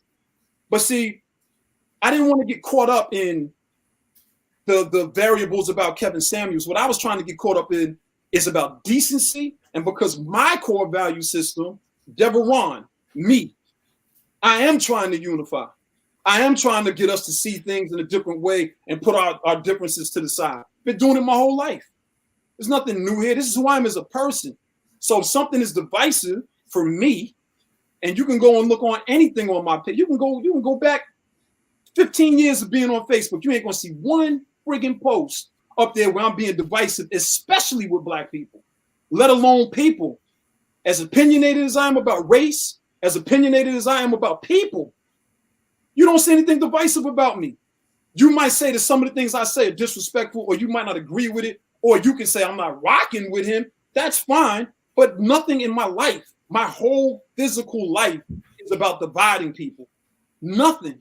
I asked a simple question, and to me, it didn't, and maybe I dropped the ball. It didn't take a whole bunch of data. At the end of the day, we all know that the core following that he had was men. We also, at the end of the day, know that he was doing a lot as far as women. We know he was not making no bread when he was being disrespectful with men. But a lot of the men that have now taken his message. Well, I think you're making a lot of assumptions of what you think that I may know. You seem to be way more informed than I am. I'm gonna tell you the beauty of what me and you are doing differently in this situation. You're asking me questions. I am answering the questions direct from my perspective. Because my most direct questions was what are you talking about that he said? And I have not heard nobody say, what are y'all saying that he said? Another one. I gave you the 35 and over, but I give you. And then you asked me, did I agree with it? And then you didn't. We didn't discuss none of that. We went into him in person. That's what I'm saying. Did I ask you if you agreed with that statement, or did you just tell us you didn't agree with the statement? I was asked. I said no. You asked me. I said no. I personally don't agree with that statement. Not at all. All right. Well, I did that. I don't remember that, but I do remember this. He just. Yeah. No, I remember. I don't remember clearly saying. Maybe I did say to Charles, "Do you agree with the statement about him 35 and over 11?" I mean, if I said it, fine. My bad. My core thinking at this point, and the point that I was dealing with, was if his message was unifying or divisive. And ultimately, depending on how both of you answered, because Mike, you still haven't answered, and I want to hear your answer too. Depending on how you both answered, what, Mike? You gonna answer, brother? We all in this together. Well, let me get this one point in before I get let me off the boat. I ain't off the boat. You cannot get off the boat. We all on the same boat. And I love the fact that we've done this for years. There's nothing new about what we're doing. Some people might be new and seeing it for the first time. There's nothing new about what we're doing. But, and please, Mike, answer the question once I finish this little caveat. When I'm thinking about were people's reaction to Kevin Samuels passing right by you? Mike hasn't said anything, but Charles said, I don't think that, people should have handled it like that. Well, that was the sentiment I got. I said, I don't think people should have handled it like that. But I actually asked a question in there. I said, first, I don't know how many people are that invested in his advice or opinions or what it is that you wished him death. From what I read. Okay. So what I'm saying is, because I'm not a Kevin Samuels follower, which I'm sure that people may think I am, because I haven't seen a lot of his videos. I actually saw more videos too since he died, right? and I saw one while he was alive. So I always ask the question, which seems to never get answered, is, and especially now, like, yo, this dude from stuff that I read seems to be like he was hated, right? You know, like, yo, good for him, this and that, like some real negative comments, right? Cool. I'm not invalidating nobody's feeling, but when I say, yo, what exactly did he say that makes you feel this way? A lot of times nobody actually points, like I'm asking, like how that comment, like that's a comment that I like. Well, I said, yo, what is he saying that you saying he's so rude, he's so this and that? So you got to look at it like, I guess you looking at it like I should have or know what you know about it, so to speak. So I'm saying, yo, what exactly is it that he said? And then somebody put the comment up, yo, he said this. The average woman is that today's woman is average at best. Now you can ask me, yo, do you agree with that? And then we could build on that. Then you posted a comment about, yo, 35 and over, they washed up or whatever. And I said, no, I don't agree with that. So now if we building on something he said, I could rock with you. The other stuff about what he was doing, his double life and this, like, I don't know nothing about that, kid. Like, and there may be some dudes that do. I'm not saying anybody's lying. I'm saying I don't know anything about whether the dude was gay, was he not gay, what he was saying to black men. I don't even know shows about him talking about black men and whatever. I heard that that's what he used to do, and people said he couldn't monetize it or whatever, right? But that's what I'm saying. If I'm gonna build with you on Kevin Samuels, I'd rather build with you on, yo, do you agree with this statement that about high value man? Okay. Then I'm like, okay, we could build on that. Do you agree with this statement that he's 35 and over or washed up? Boom, yo, we could build on that. And that's what I'm saying. I'm not trying to invalidate anybody's feeling. I'm just saying that it never seems like somebody's actually building on his statement. It's like they building on just him. And I'm not saying that you can't reference him, the man. What I'm saying is I don't want to reference him, the man, more than we building on what actually is being said. Because there's a lot of men, obviously, like you've acknowledged, and it seems from what I read, that there are men that do agree with him. So they may feel like agree with him too. I said that. Okay, so now if a dude say, nah, son, yo, he right, I'm gonna be like, yo, why you feel he right about women 35 or older? I ain't gonna ask him about, yo, you think he living a double life and all of that. I'm gonna ask him to build off the statement. That's my whole thing. Build off the statement, and we could discuss. I don't know if the man living a double life. I don't know. I ain't doing no investigation. I have no idea who the nurse was. I don't know how much money the nurse makes. I don't know why it took 24 hours. I don't know if he even had his phone on him, kid. So it's like, I want to build off of something he actually said, not supposition and speculation. Okay, so you want to build off of something he actually said. So I'm gonna play something he actually said. Yeah, then I can say if I agree with it. Wait, right before you do that, let's read this one comment here. Hold on. Could Samuel's statement about women over the age of 35 could be perceived as a call to arms to women to not become a leftover, meaning the term leftover could be equated to the term junk. In other words, saying that they have a positive spin.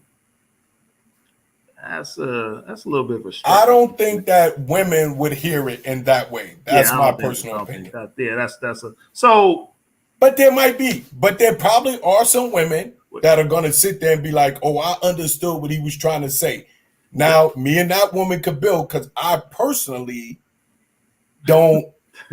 Yo, but let me ask you this. Women over 35 that are unmarried, what do they feel about them? How do they look at themselves? Okay, so wait up. He related that to what? Being unmarriageable or what? How did he relate that comment, though? What was he trying to say? Before we go ahead on that, let's leave this comment up, and so we don't skip over things. Let's go to the point that Dev was gonna play something to see. Well, no, I mean, we could. I mean, I still hold it because I got it right here. All right, so then we the real talk family thread, And again, you know, like it's just I don't know, man. I say it like this, man. I don't know, man. But I never had a biological daughter. I got adopted daughters, you know, and I've got nieces, and I've got, you know, and too many times, like, you know what I'm saying? It's like what I'm seeing from some people very specifically that follow homie, a lot of energy that they probably never uh, had a cape for, or they had a cape that they would want to put on. Kevin Samuels gave him a battery. For some of these dudes, he gave him a cape. But I'm like, you're not Kevin Samuels, period. You don't talk like Kevin Samuels in your day-to-day life. And for the ones that are and trying to live to the fullness of what he's saying, mind you, I'm not saying that he did not give good advice about some things. Some of the stuff that I saw, I was actually like, yo, I could rock with it. Like what? Like what? Yeah. What good advice did you hear him give that you could rock with? Oh boy. I can't remember, Charles. I lied. I didn't hear him say nothing. No. No, because in one breath you want to ask me a question, and I can definitely piggyback and say some of the things that I thought made a lot of sense. When he was telling individuals to get themselves together in order to basically qualify for the person that they wanted. I got that.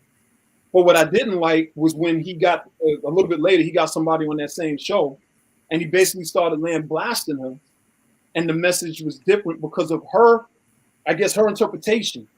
So again, I saw in real time a message that I'm like, yo, it's cool, yeah. Because like my homie said the other day when he was talking about Kevin Samuels, when he was talking about how he was telling men at one time to get themselves together and how he was telling women to get themselves together, that's a message that I think most people can get with. But I'll be damned if we're going to talk about the size a woman is supposed to be. And I saw the pictures of the woman that was in his house when he passed away. That's not the size he was describing. But, yo, at the end of the day, I'm not trying to crap on homie. So you asked the question, now I answered. But I do want to play something because, I mean, you know, for your nieces, your daughters. Hold on. Dev, while you setting that up, I saw there's one or two people who weren't familiar with him, so I was just gonna kind of just recap who you've been talking about. So our conversation is on Kevin Samuels. He is what would he call his title? He's a social media and It was a relationship. It was I guess he did counseling, I guess you would call it, or social media guru. I don't know how you want to define it. Something to that extent.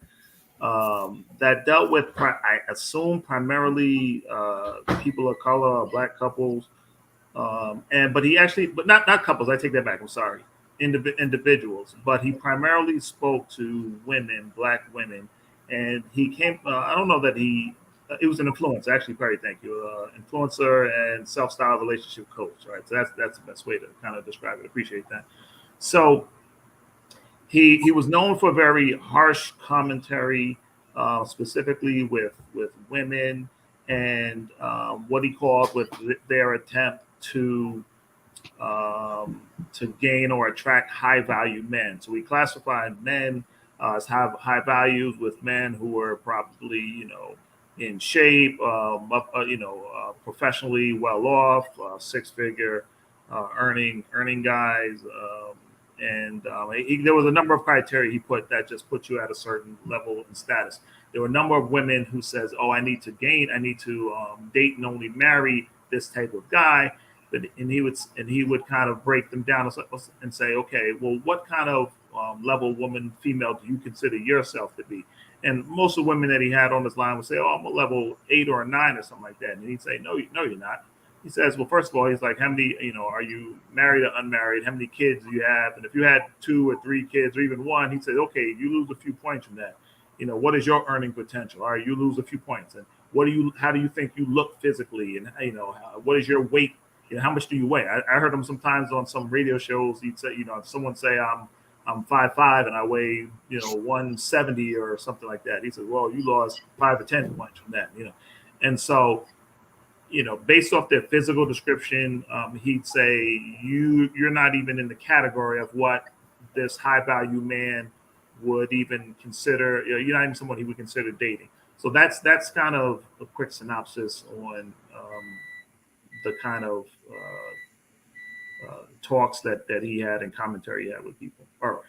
Oh, so and Tashira said fake ass relationship girl. What do you? No, well, I think that about most of them out there talking that. Definitely agree with that. Charles, I don't think that's a one-sided thing. That's a one thing. Oh shoot! Let me ask you a question though. Let me ask you a question from the flip side, right? Mike? Huh? Yeah, but wait. So okay, so because I'm trying to get perspective here. So is something wrong with the man that says that about the woman? That's what people are basically saying, right? Let me make sure I understand. Is it wrong? Is something wrong with the high value man that will skip over that woman because of all of these so basically superficial things? I don't think they criticize. I don't think the criticism was on the man making that selection process. I think the criticism was on Kevin Samuels for defining it and then classifying females at whatever level that he saw them at, and in their attempt to be with those high value men. So, but what you're saying, what he was basically saying is that because of superficial things, their looks and different things like that, that this type of man wouldn't be attracted to them. If you coin it like that, superficial, yes. That was part of it. That was part of his regular commentary. If you don't meet a certain criteria, then you're not at all an option for a high value man, right? If you are overweight, you're losing points. If you have multiple kids, you're losing points. If you have kids from multiple guys, losing more points. If you're in a low, okay. So now with that said, do you think that men deduct based off of looks, body shape, multiple baby daddies? Do you think that men do that? Some men probably do, but I want to. So now, but is it wrong? Not is it wrong for the man? I'm not even talking about that. Could you then? But if he's saying that now, I don't know how he defines that all men are thinking like that. That's why I don't agree with none of that 100%, right? Because those aren't exact sciences. But what about the criteria the woman set in that situation for herself? Yeah, is she allowed to have that? One of the positive things that he actually did say, was you was asking about positive things or other. I told you to just come back to me, is when he was talking about women who overlook average Joes like myself because they're, I guess, identifying with money or success. I'm just an average Joe, right? Okay. That's exactly what I was hitting on in that exchange right there. But I'm glad, but let's go a little bit further. But the problem is he'll say that, and then a little bit down the line, he will either get disrespectful or say something to that individual that could be pretty effed up. And all I'm saying is, based on my experience and based on somebody that, I'm going to talk about my past, it's irrelevant. The message can definitely get lost in the sensationalism, in that same rudeness, and that same thing that is building the brand. There is nothing unifying about that. There's nothing unifying. Now, some people have said, yo, he's helped me, men and women. He's helped my relationship. It's worked out, and it's good. And Perry wrote All in Delivery. And I just don't know anybody that I know personally that walks around talking the way he has to women. Now, when I say he has, let me be clear. I get it. He had a show. He was doing what he had to do, whatever. But I just don't know nobody. And it's not to say it doesn't happen. Probably does happen a lot more. I just don't know anybody that walks around and will give a woman a point system. I I'm just an all natural type of dude personally. You know, if you got like a 400 injections and your lips done up and your ears is all funny looking, whatever, I'm probably gonna be like, you know. Yeah, but that's when you're gonna get hit with the "my body, my choice" though. This is one You thing know I what needed I'm to jump. I saying? meant to My body, jump in my a long choice. time. So this is one point that I meant to jump in a while ago. And make sure you answer that question too, Mike. With this. Wait, what was the original question? What was the original question? Is he the divisive versus unifying? Boy. Well, you know, I really haven't watched his videos enough. Yo, but that might be your honest answer. Yeah, but All right. you have. So here's my honest answer. Here's my honest answer. Damn it. You might not like it. Exactly. I agree with Perry. Wait. Like, yo, we all have our own. Damn it. Let me give We my all answer. have Let our me give my own point opinion. system. If I don't do that's We know what you and Perry agree. Damn I it. wish Perry would have came up here. Perry, But don't steal my thing. Hold on. That's my point. That's what I was getting into, but y'all making me answer this question first, man. Damn it. Hold on. So, all right. So I think here's what I think. He had a platform, right? And I think this ties into what Dev's saying and what you're saying. He had a platform where you're in front of it's almost like that same thing what people say about hip hop artists, right? So hip hop artists, like, yo, you have a platform. What are you going to say, right? You're going to talk about guns, weed, this and this and this, or you're going to come out with something else, right? So what did he do to his platform? His platform, he came out, hardcore. He didn't really care about, he wasn't really worried about hurting your feelings and stuff like that. He said what was on his mind, whether it was actually true or not, or it was sensationalized and stuff. But he didn't mind hurting other people's feelings and be like, look, you're on a 1 to a 10, you're a 2, so live with it and pick your choices like that. Next caller. Like, so is that divisive? Like, yeah, it's gonna hurt some That's people. what he was doing. He was actually doing that, or you making that as a reference thing? I put it my own spin on it. I'm assuming a conversation went like that Exactly. a little bit. You know what I'm saying? Like, yo, come on, man. Like, Charles. No, but I'm saying some of his conversation. I mean, honestly, no. I mean, it's not too far from what he did. I've heard some conversations. He's like a 2, like that. And he got frustrated. Some women who were talking who weren't answering his questions, and he'd say something like, "All right, no, you're a 2, you're a 3, whatever." And you can't get a man like boom next. So yeah, he did stuff like hang that. up on him. And Stephanie kind of agreed with that as well. Perry as well. So he came out and said that. So his platform, it's unifying in the sense that he brought together people who thought the same way. It was like, yeah, like, go whatever. But as far as like from Dad's point of view, like, yo, what are you doing with humanity and with the platform? Like, nah, I mean, you're not bringing people together. Oh, man, like, I'm not reading that much into no dude giving Yeah, out I mean, no but that's- relationship advice. What he's doing for humanity, kid. Yeah, I mean, but you have an opinion based on something that you said you don't know, but you keep bringing it simply back to for this comment and for that comment. And I don't even think I'm a No, I'm saying that, I'm not looking at no relationship dude in the perspective of no matter what he's saying, as in saving humanity. People are. That's what. Nah, that's what I'm not that. saying. I'm not. I said that about you earlier. Okay, so I get where you Wait, hold on. I didn't get a lot. Y'all talked before about me not getting my 2 cents in. Now I'm a Bogart and get my 2 Get him cents in. That's right. Get it in, kid. Damn. All right. So, damn, I forgot what I was going to say. Yo, blame Charles, man. I'm blaming Charles, man. All right, my fault. Charles for this one. So, I had a point. So, wait. Somebody said something. He was. This is actually a good point. Somebody said, shoot. Somebody said, he was a black Archie Bunker when it came to black women. Yeah, I mean that's there's some truth in that.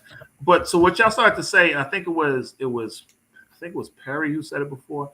The reality is that, and even Dev, you will have to admit to this too.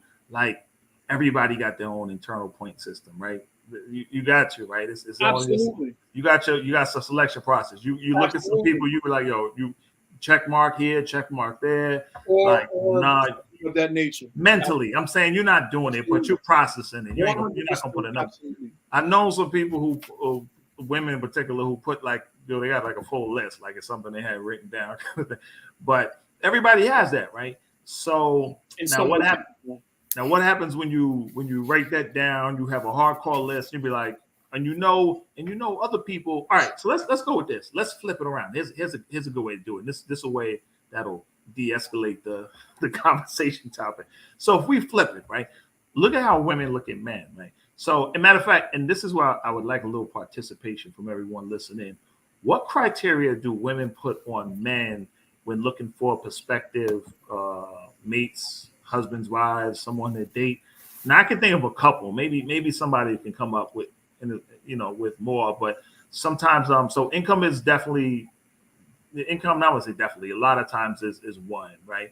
I've heard a lot of women over the years that they don't like a short guy or something like that, right? So short height is another specific one. Maybe I need to get my wife in here to see if she can answer a couple questions. So,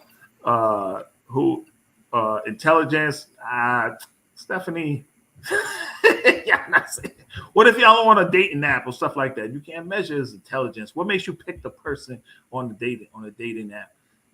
I'm assuming they read and write on dating apps. I mean, I've never. Yeah, but you could have had an 8th grade, education and a guy with too many kids, right? What level? What number do you take away with that for him, kind of thing? Oh, a good point.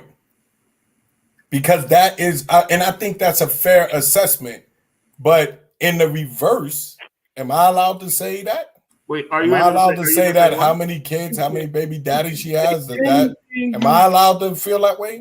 Well, that's not the point of that's the main thing that everybody keeps trying to explain. Like some of the things that people are talking about is just a way to communicate. It's just that simple. If you're trying to genuinely get the point, of course, versus ratings. Listen, you can say all of this. Everything this this is a crazy conversation.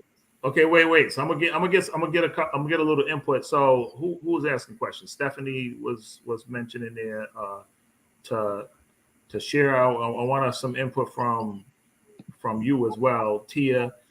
What are the guys? So I'm getting some input from the wife. So I said income is one, height is another one.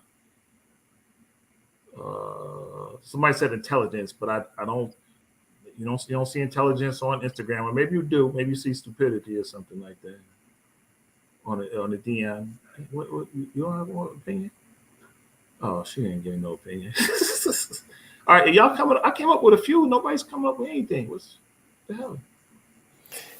But I mean, you asking. I don't know what every woman's criteria is, but my question is, am I allowed then now as a man to have the same? So, and I ain't talking about Kevin Samuels. Forget that for a minute. We just talking relationship stuff now amongst us, because like I said, whether it's a Kevin Samuels, whether it's a Mike Powell, a Devron, a Steve Harvey, we're gonna agree with some things. We're not gonna agree with some things. You know what I'm saying?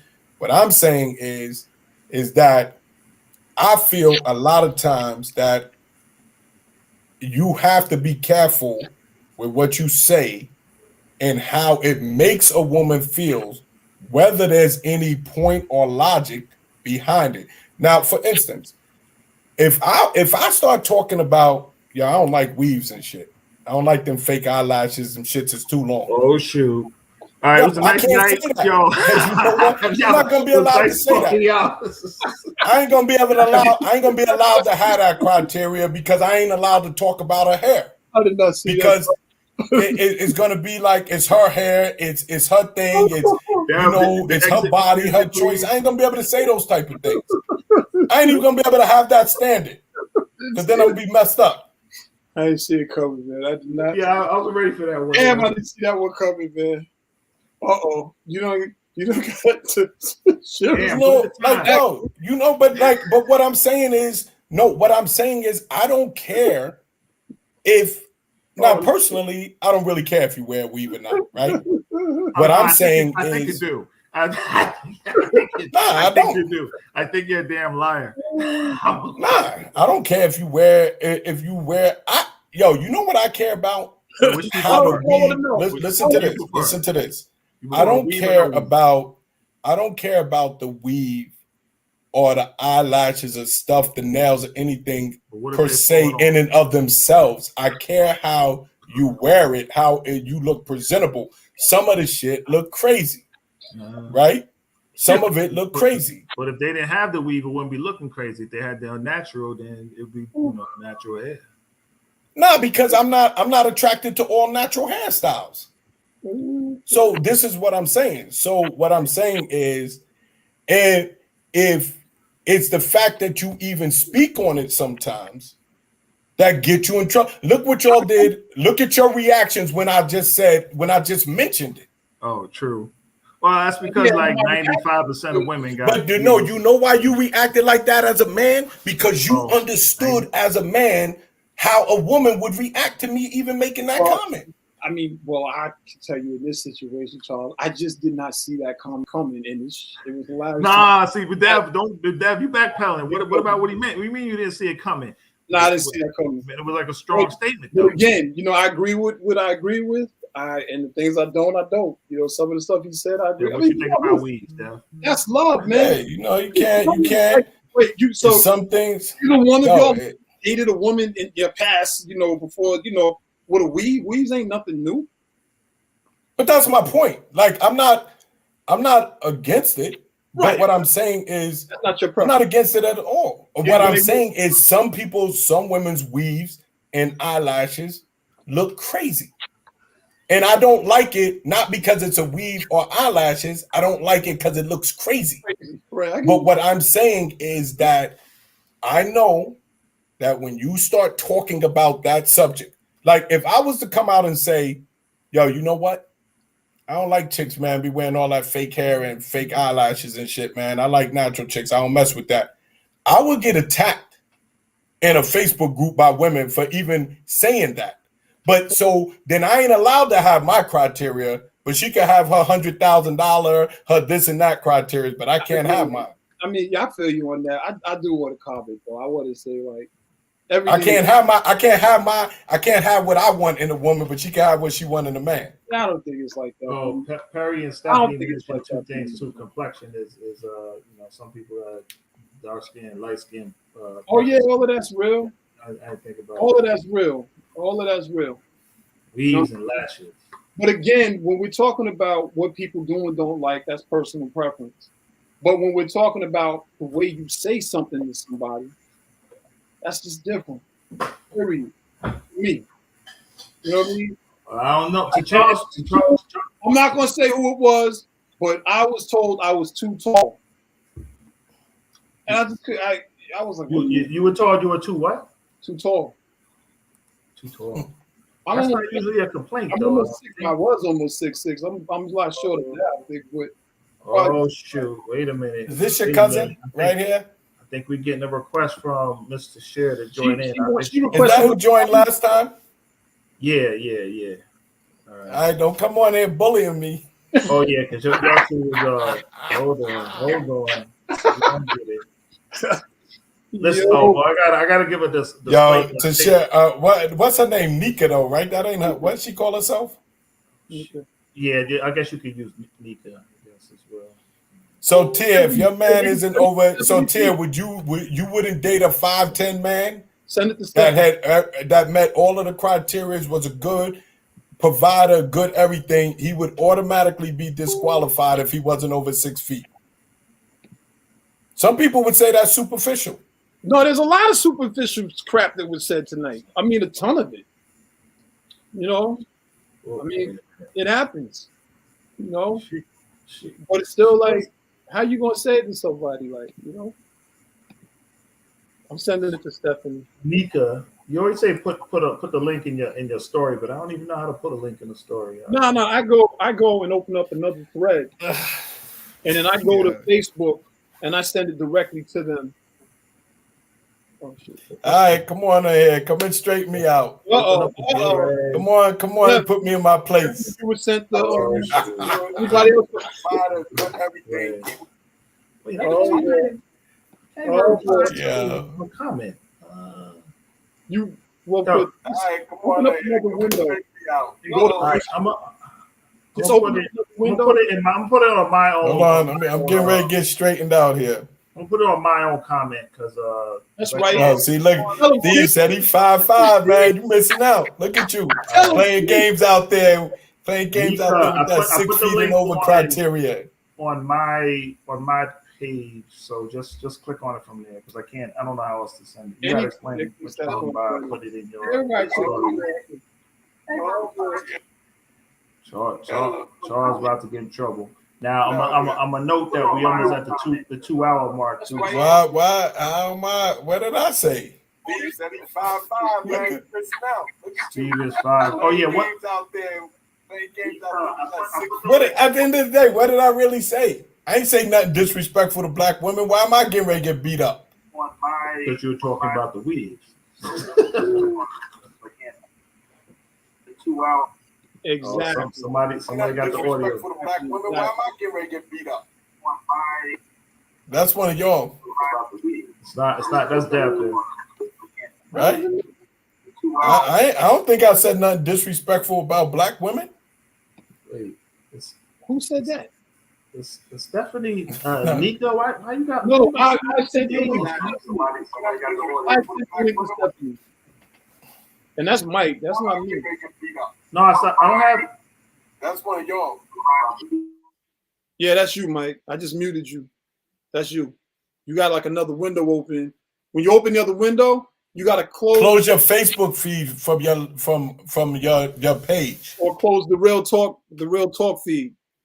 Yeah. Steph, we're about to invite you in. We're trying to get Nika in here also. All right, Whatever, you must be. I'm back. I think. Oh, Steph look like she mad. We're gonna bring Steph in. Hello, Steph. Hello, I am for sure not mad, but I definitely have opinions on this subject. Uh-oh. Yes, you're entitled to. So- Go ahead. First thing is Sit up, Charles. This ain't no Kevin Samuels show. Get up. that I I'm definitely up. did not agree with the comment about him saying that women over 35 were trash. That's crazy because life happens. It could be so many circumstances in which a woman doesn't even want to be married until after 35. She might be pursuing her education. She might have already been in a relationship and divorced from that relationship. So many other things can happen. 1. I agree. 2, criteria. Okay. Yes, everybody has a little list about things that they like. What I thought that he was super disrespectful about was the way that he minimized women and made them feel less than. Who is he to say what is acceptable and not acceptable? Okay, so can you explain what so I agree with you what you said about the 35 and over. I agree with you too. I don't think women are left over. I think I said that. Right. So now what you said is that how he minimized the women. So I'm not saying you wrong for saying that. I'm saying what comments was he making that you felt were minimizing the women? I could give description. So what he would do, as your colleague spoke about, he would come on and say, okay, how much do you weigh? How much do you make? All those things, really? It's about the person. None of those things make a difference. Yes, I do want somebody that at least meets my income level or exceeds that. That's every woman. I don't know anybody. So income does matter. Of course, but you don't have to be a billionaire. You don't have to make 6 figures. No, but that's what I'm saying. So you saying he said something about the woman with income, and it was diminishing, but you got an income criteria yourself. Right, but what he was saying was basically. You're right, but basically what he was saying was. What's the income with what criteria? You're not even in the runnings because you don't make a certain amount, which I think is irrelevant in my mind. That's so then what about the man that doesn't meet your income requirements? Like you just said, he has to at least meet your income requirement. Right. So if he doesn't meet it, is he in the runnings? He's not in the runnings with me, but that doesn't mean that he's not in the runnings with somebody else, and that doesn't make him less than. I mean, but ain't that what he just said? No, but what he was saying is that basically she's trash because she doesn't make enough to even qualify. What I'm saying is there's somebody for everybody. That man. I agree with that. That man who's not at my income level, and there's nothing wrong with somebody. He's not for me because I want somebody to be able to do. Hey, babe, I saw X, Y, and Z. something stupid, flowers, just irrelevant little stuff. But you have to at least do that. If you're struggling, you're not for me. But that's kind of what he said. He just says stay at your level. He says don't try to come up to level 10 if you want to exist. Stay in your lane. Like stay in your lane. I don't think men are as, if you say to men, yo, shorty out of your league, okay, because she on this level, you better get your money right and get up there. And a woman, now you say to a woman like, yo, dude got too much money, man. He ain't messing with women on your level. Right. I think that men do not internalize it the way women do, even though it's basically the same thing being said. But you want to know something? We know that. So I know for certain, right? So if I'm out and I'm looking, right? Let's just say I'm looking and I'm like, this dude, he driving, the new Benz, he doing this and that. Well, I know that he's probably not going to look at me. I'm not there. Some men may. Some men, it doesn't make a difference. A lot of men, it does make a difference. Period. What do you say make a difference to a lot of men? Meaning, like, if I don't make a certain amount, that might not be cool with that man, and I'm okay with that. I don't think men care about how much a woman make as much as a woman cares about men, because most men that got it like that ain't looking for a woman to take care of them. That money thing it's a good thing if she can help you build, right? But like, if I got dough, your salary don't really matter as much to me because I got money. You see what I'm saying? Hello. Yep. Chime in. Something like she heard enough. She's about ready to come in. Yes. So I'm going to go back to a couple of things that you guys touched on. So one of the criterias or qualifications that you all mentioned was about the multiple baby daddy and all of this, that, and the third.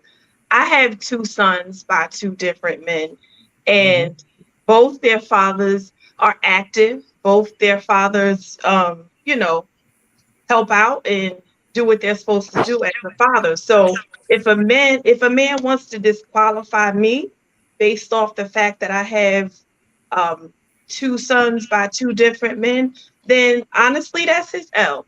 That's his loss. Because at the end of the day, me as a woman, people that know me know that I handle business, and I've done so for the past 20 But the man that years. just meets you doesn't know that about you yet.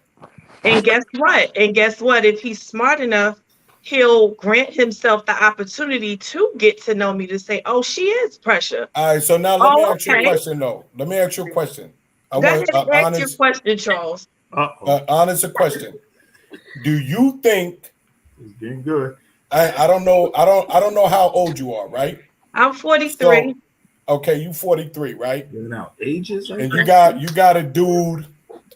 He's in your age range or whatever, and he's this high value man, however Kevin Samuels or however it's being defined, and he has options out there, right? Do you think?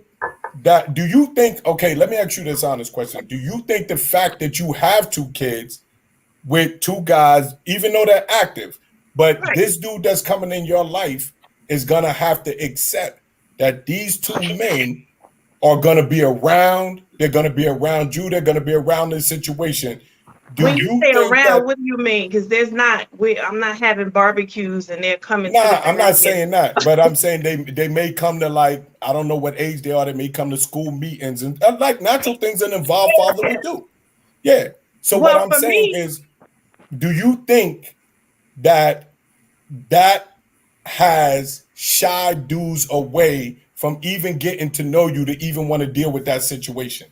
Well, I wouldn't even call it a situation. That's for starters. And typically, any man that I entertain, he wouldn't be intimidated by that. A man that's intimidated by an active father, I don't want to be bothered with him, because that's setting the bar to me that you don't really have like a backbone, because you should want to see active fathers to know that a person is not looking at you as a stepdaddy replacement. But even if that was the case for a woman who does not have an active father, I think focusing in on the wrong things could have a man miss out on a good opportunity.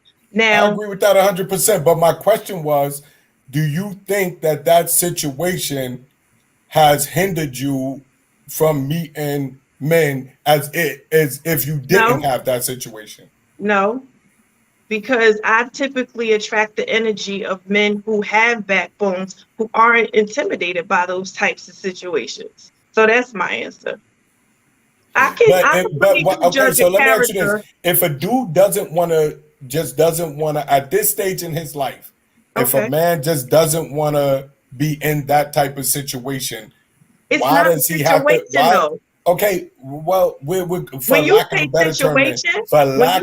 situation, I'm looking at it like you saying it's a problem. But we can ready play word semantics with that. So however you define it, I'll define it the same way. Okay. Right? So we don't go off on playing, 15 minutes of what is a situation. Okay. Your life as it is now. If a guy, okay, so let's say I'll be 52 this year. Okay. Let's say at 52, I'm like, yeah, I ain't really trying to deal with no girl that got 2 kids and this and that, right? Mm-hmm. And that's my decision for whatever reason. Absolutely, you have every right. But why does it? But you just said that type of man is intimidated, he don't have no type of backbone. So why would I be spineless?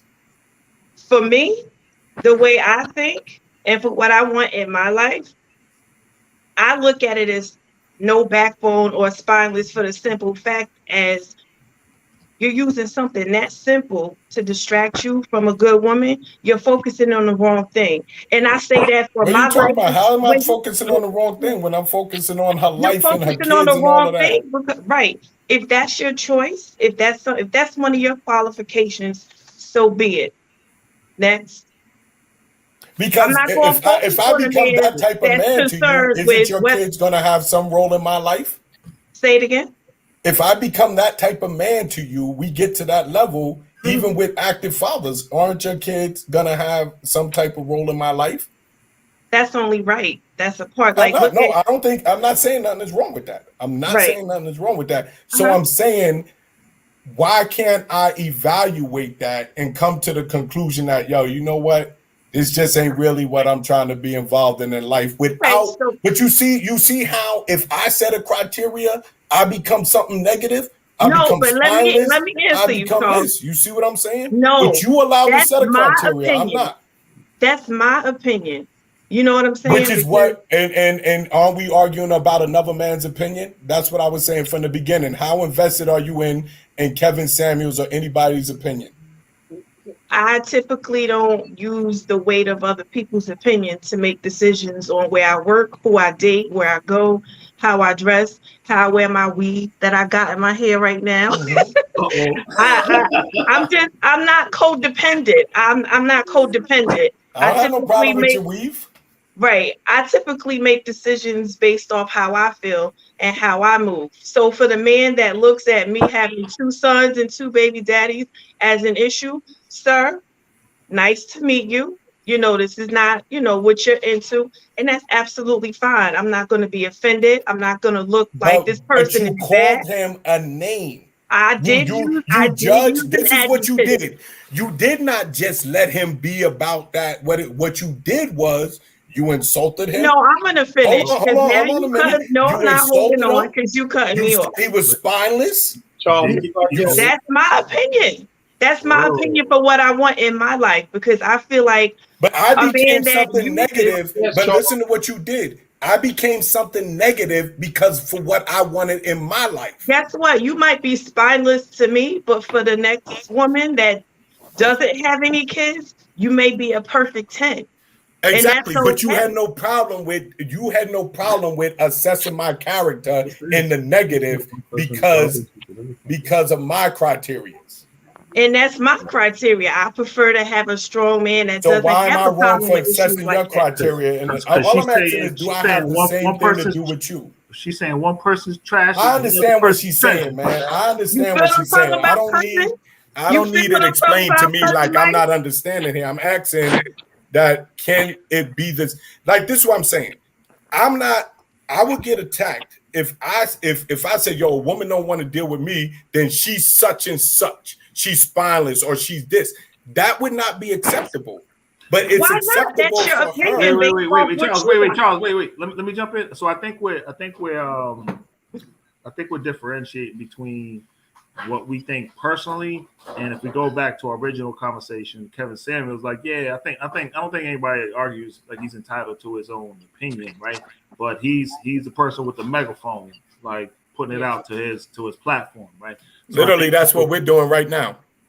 Yes. Yeah. Okay, but I can play devil's advocate Right. about So Exactly. Well, Exactly. what you want to say, Steph? So I can play devil's advocate to this statement because I hate to say this, but I do understand what you're saying, right? Why do you hate to say that? Because I'm gonna tell you why. It's gonna be unpopular to women, right? Exactly. But I'm gonna say this because that's what we're here for, right? Differences of opinion. I'm just me keeping it 100. Right. So I feel like this. I have 2 boys that are now grown. But when my boys were younger, I had no problem at all finding people to date. I got married with 2 children. Simple, period, right? It wasn't an issue. Now, I'm 50. If I'm right now, if I'm dating, right? Well, I'm trying to date because that's a whole nother story. But anyway, if I meet somebody and at my age, that person has 2 young children, it's not for me because that's my criteria. I don't desire to be with someone who has 2 little kids because I raised my kids. Yeah, but see, if you're gonna be that spineless and superficial to pass up on something good, I didn't say that. I didn't say it was spineless. That's not my opinion. That's her opinion. That's not my opinion. I think that's what Nika said. Because that's absolutely what I tried to say before Charles the bully cut me off. But I'm go ahead, now. All right. So now we name calling. You see? Can I do that? I mean, you're a grown man. You can get and do what you want. Nah, but I'm not going to do that. I'm not going to do that because I'm not going to do that. Period. But and honestly, I'm joking. I'm not offended by you calling me the bully at all. You know what I'm saying? Be a little bit offended. Nah. Yo, ain't nobody. I'm not offended by that. I'm just everything I'm doing is just pointing back out the differences in which person or which way it's being said. That's it. And for the record, real quick, I'm no longer married, but I married a woman that after 35 that had 2 kids by 2 different men. And that was so hold on. So a lot of people probably wouldn't even think that listening to me talk on here and how I'm building back and forth. Wow. But look at Nika's surprised face on her face. She's like, oh.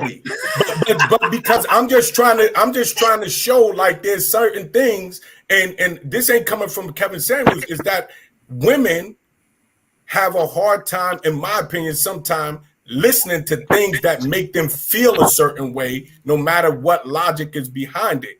And no, I don't care about your weave, but I will speak on something about it because I know how women get when men comment on it. I don't care how many kids you have because, like I said, I married a woman that had 2 kids.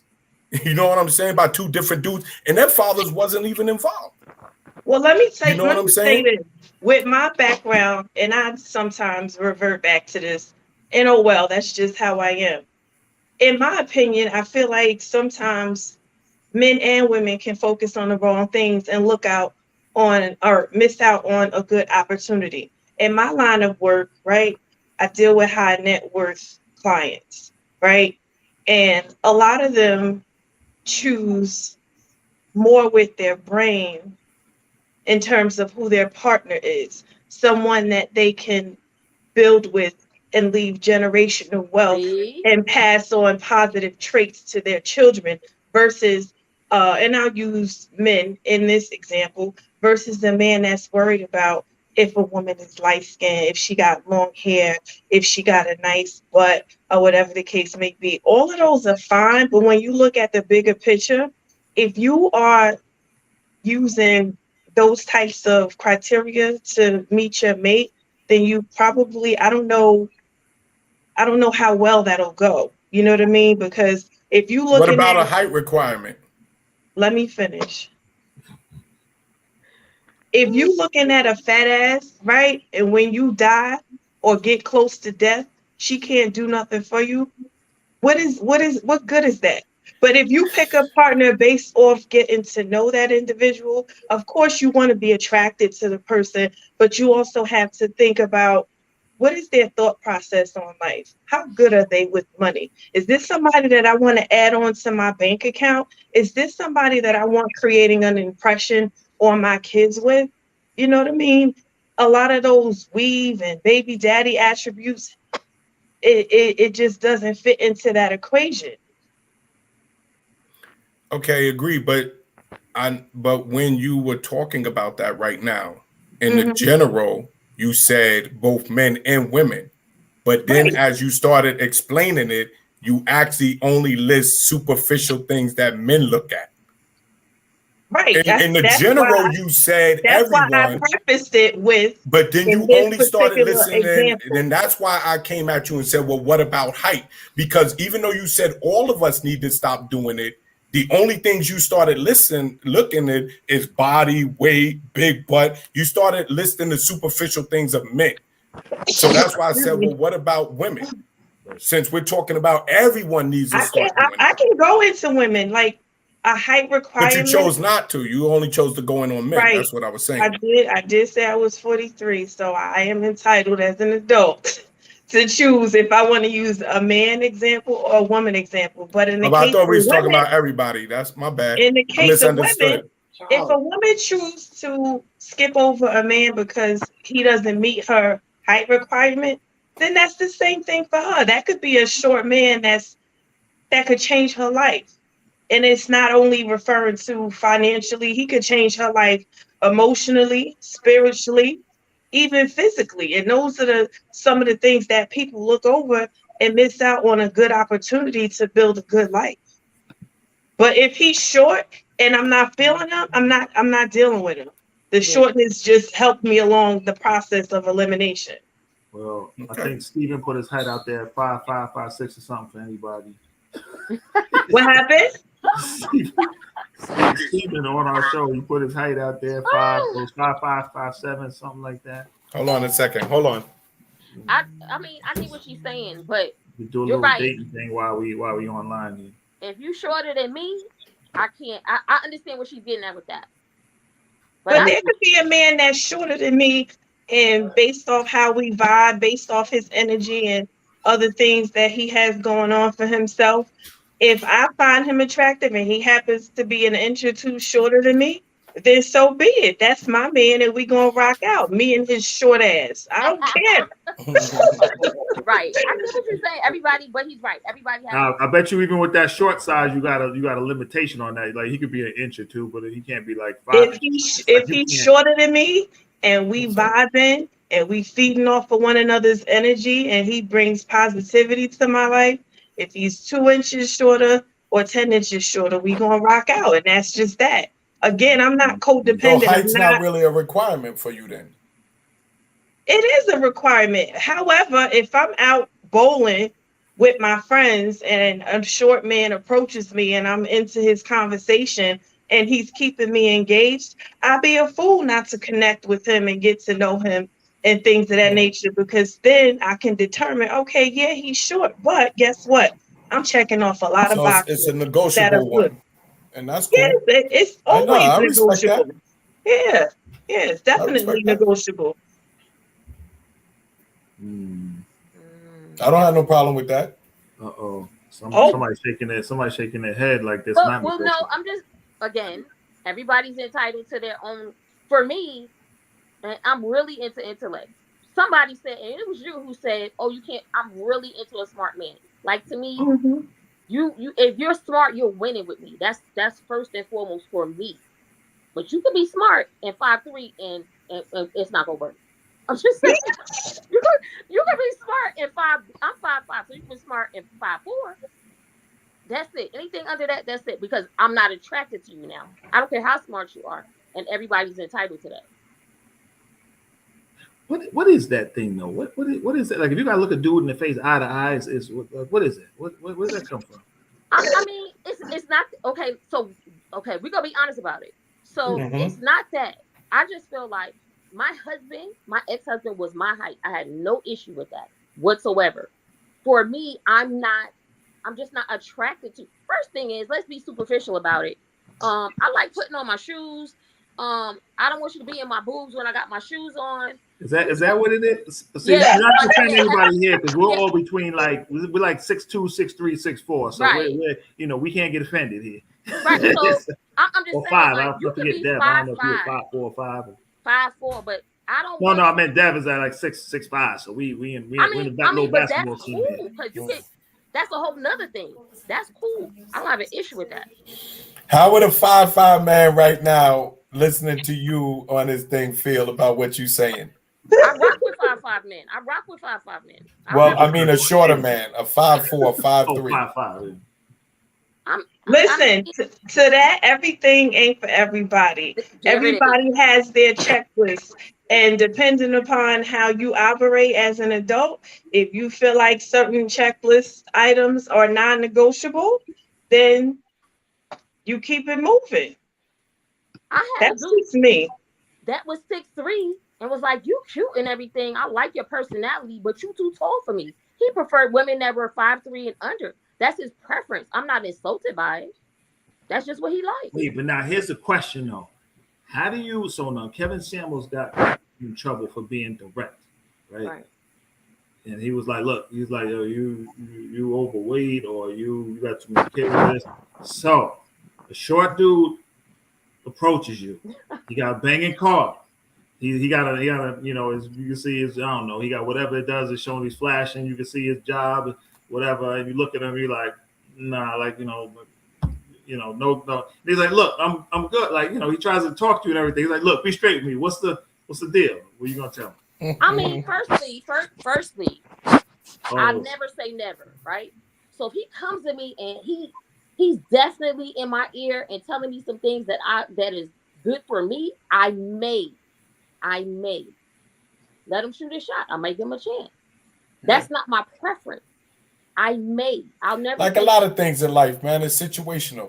Yeah, wait, but I know what it is. He's missing in the height, but he got to have a lot going on somewhere else in order to get your attention. Well, again, if we're being grown about it, a lot of men that are 6 feet and under don't qualify in other requirements. So dude that's 5'5" and under may very well have those requirements. I mean, it's all relative. Is that a fact-based statement? Is that a what? Now you asked me about my personal business. No, well, you said it. I didn't. I'm asking you what you said. So you said if you under 6 feet, you lacking in other areas, and I said, is that a factually based? I said they may. She didn't say may. I said you may be. Okay. You may be.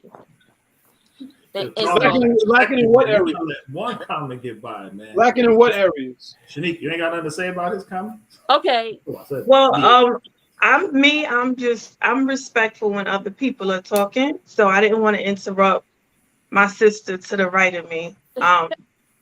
But in that example, for me, if a man that's shorter than me happens to approach me while I'm out, again, I'm big on conversation and connection. If his conversation is engaging and he sounds like he has a good head on his shoulders, and I feel like we could build on something, then we good to go. We gonna rock out, and that's just that.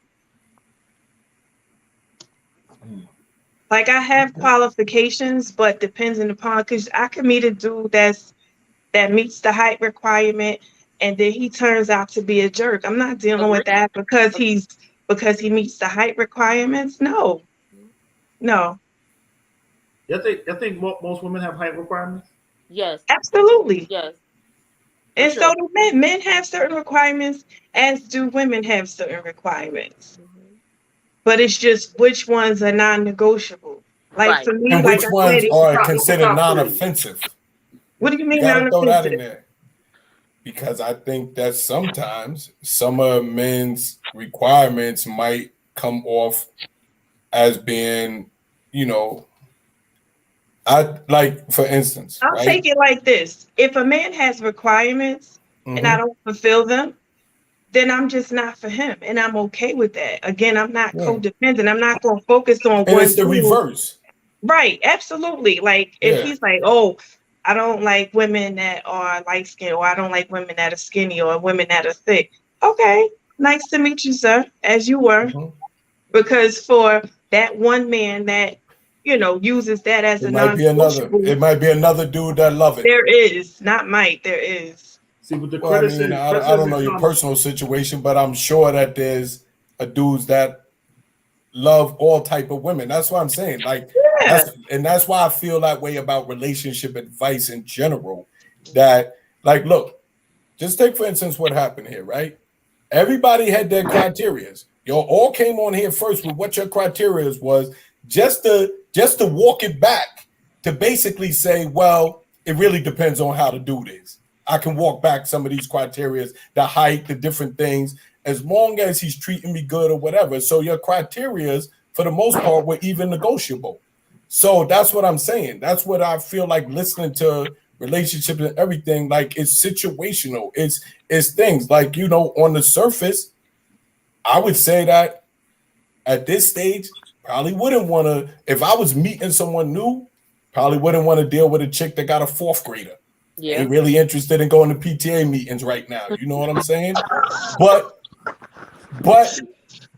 that's not saying Agreed. if I met a girl and she had a fourth grader and she really had me like that I wouldn't do it. But I feel like if what I feel the difference is that with men and women, I think that a lot of times we don't feel exactly alike, but we both have our criteria, where I think societal differences are that a lot of times the man is not allowed to say it because he has to be careful of the emotional response of the But woman. women are emotional creatures to begin with.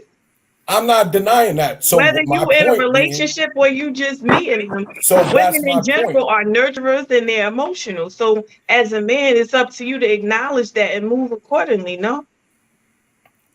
Yeah, I'm saying that. But what I'm saying is, but there's also times when, as a man, I need to say something direct to you that you're just going to have to listen to, no matter how much of an emotional creature you are. Say it. It's not what you say, it's how you say it. Say it. Mm-hmm. Yeah, well, you know what, though? But see, and I agree with that. But see, the problem sometimes I have with that statement is that sometimes when women are offended, it didn't matter how you said it, because they're going to focus on the feeling of how they feel.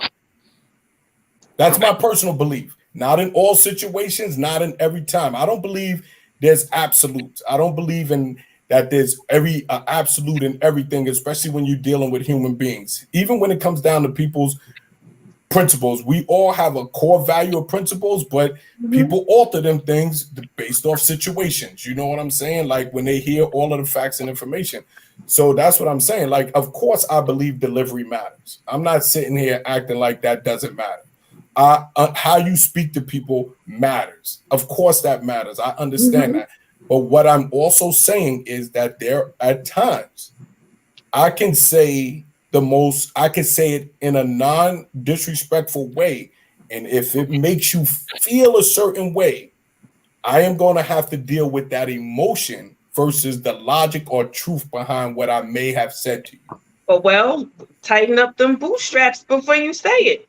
And be prepared to deal with it. Like if your boss, let me not even use you as an example, because I'm very big on words and what I speak.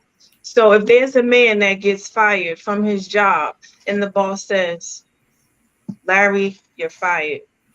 Or if he say it nasty, right? Either way, you got fired and you're going to be offended about that. So that's just the fact of life. It's just the aftermath. After you say what you said, how do we move forward? Are we building and connecting and moving forward? Or is this your exit stage left? Either way, how do you deal with what you say? Do that? Are we able to do that? Because I agree, we should be able to move forward. But are we able to do that if we don't get to the point of what so listen, can we move forward? I'm gonna use your example now.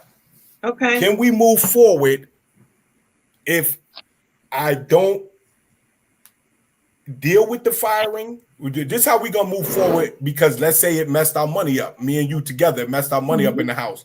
And we gonna be able to move forward by me dealing with the firing, or we gonna be able to move forward by me constantly dealing with how I felt when I got fired? Me personally, if I was in that situation, me and my man are gonna focus on getting another stream of income. We're gonna focus on moving up from that. So we're Okay. going to focus more on the solution of what to do with the reality of the situation, not the emotion I That's it. felt at the time of the situation. Emotions don't pay bills. Let's find another job. What are you interested in? You want to do this? You want to do that? Let's go. Let's tighten up the resume and let's go. But now exactly. But I cannot say that to you. You just told me that I had to tighten up my bootstraps if I made you feel away emotionally. Okay, so here's my opinion on that. Same scenario, right? Because this is something I've learned through the years. Because I'm definitely team what you just said. In the past, I was like, yo, don't worry about all that. You're being soft right now. Let's move forward. Yo, we got to get this money.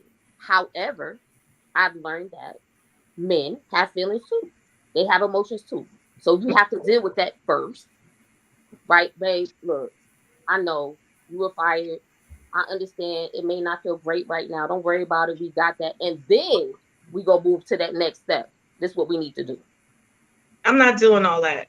Let's Yeah, I'm tighten up the definitely- resume. Let's tighten up the resume and keep it pushing. So you ain't even dealing with his feelings. Okay, you told me what happened. If you want a hug, okay. Nick, Wow. All right, And let's hug. she want her feelings dealt with. You Nick, hear this? Okay, let's hug and let's She move said, yo, forward. whatever you feeling about getting fired, man up and let's keep it moving. I don't even care how I you didn't feel. say man up. I Wow. said let's tighten up Wow. and get this next job. That's it. We can't pay bills with Yo, emotions. Mike and Dev, y'all agree with this? I'm asking a question now, Nika. We can't pay no. bills with emotions. Let's get this money. Come And on we now. can't pay him with yours either. I'm about If to- that's the case, I can't pay him with your emotions either. I've never had to do But guess before. what? I'm smart when it comes Excuse me. financially. I'm super smart. So I So went- So am I. if I'm So am I. if So I'm and I in can't that pay my situation, bills if I'm with in your that emotions. situation, Y'all, we y'all good for a realize y'all long not in a time. relationship, Hello. right? Hello. Y'all Hello. realize y'all ain't in the same house, man. Now what? Listen, Nika. Let Dev trying to get something out. Let Yeah, Dev I get it. didn't want to be a While mean. Charles is taking his break because we You're got not to. gonna yeah, he needs some water because he met his match. Now he can't talk his shit because I'm talking my shit too. Yeah, okay. Oh, well, shit. Well, maybe I don't want to ask no questions. I know. Maybe you don't want to say Ask nothing, the Dev. question. Mike knows me. I'm Mike. We family now. Come on now. But Go Nika, ahead. Nika, Yeah. I'm a little scared though I've right asked you now. like 5 times. And one thing about Mike, me, you never heard me yell, curse, or Yeah, none of I'm that. just joking. you can with you. I'm curse, you can joking. do whatever. So you're not going to deal with your man's emotions? What do you mean? I'm asking Guess you. what? Guess what? As a man, guess what What you moves your mean? emotion? You didn't answer. Guess what moves your emotion? Getting that No. fucking money. So let's go. Is that a no? What do you mean? I'm gonna deal with your emotions. We gonna get this money. We gonna tighten up the resume, right? We gonna get on Indeed, or we gonna get on LinkedIn, Is or that I'm gonna a- make some phone Just trying to calls. get some clarity. Is that a yes or a no? And then anything you want to follow, I'm all ears. So I'm just trying to understand. Yeah, I'll give him a hug. She gonna Okay. keep it. she gonna Okay, keep because it I was going to tell you, Nika, if you didn't deal with that man's emotions, at some point, it's going to come back to bite you in the ass. Let me tell you something. I know mental health is important, and part of dealing with mental health is addressing the emotional side of it. But also at the same time, as a man, you pride yourself in your ability to provide. So if I'm your lady, then we're going to focus on that, and we're going to build up from there. Okay. Hold on. Listen to that. I'm Listen to gonna that, lady. disagree there. I'm gonna disagree. I gotta disagree. Yeah. Oh, so we got the women disagreeing here now. But See, you're that gonna ain't be, me. all right, so It ain't listen, me. you're going to be more sad that I didn't give you a hug, or more sad because you ain't got no money. And don't lie. Me. Listen to this, right? To me, that Who, question. are you asking me this? Hold up. Yes, Charles, I'm asking you. Hold up. Everybody, Hold on. Let Dev Wait, go. Dev, Let Dev, Dev Dev. speak on it. To me, your question would literally not qualify, because for what it would be for us to even get to that point, you wouldn't have it. What do you I'm mean? confused. Wait, one As qualify. far as her knowing enough about the man that she's with to know from a perspective of what a man would need in a situation. If he just came home and he got fired and you're like, yo, let's get the resume typed up. Nah, Oh yeah, that's that. crazy to me. To me. So what exactly would be your plan? Ideally. First off, Y'all thought I was bugging. There's So no. what ideally, what would Ideally, you want to cry and hug, or you want to get this bread? Let me answer your question, because I'm a mute doctor, and I'll just start muting. Nothing personal. To answer your question, I understood where you were going, but I'm also saying in any healthy relationship that I would be part of, she would understand that part of me where it's like, well, damn, just even let me make him a little dinner, maybe run some bathroom. I already do that. That's nothing new. I cook all the time. That's nothing new. You asked and I'm answering. Because if I come in and I'm like, yo, Nika, hey, baby girl, yo, I lost my job today. They fired me over some bullshit. Yo, let's get to this. Let's get up here and get this resume going. I'd be like, what?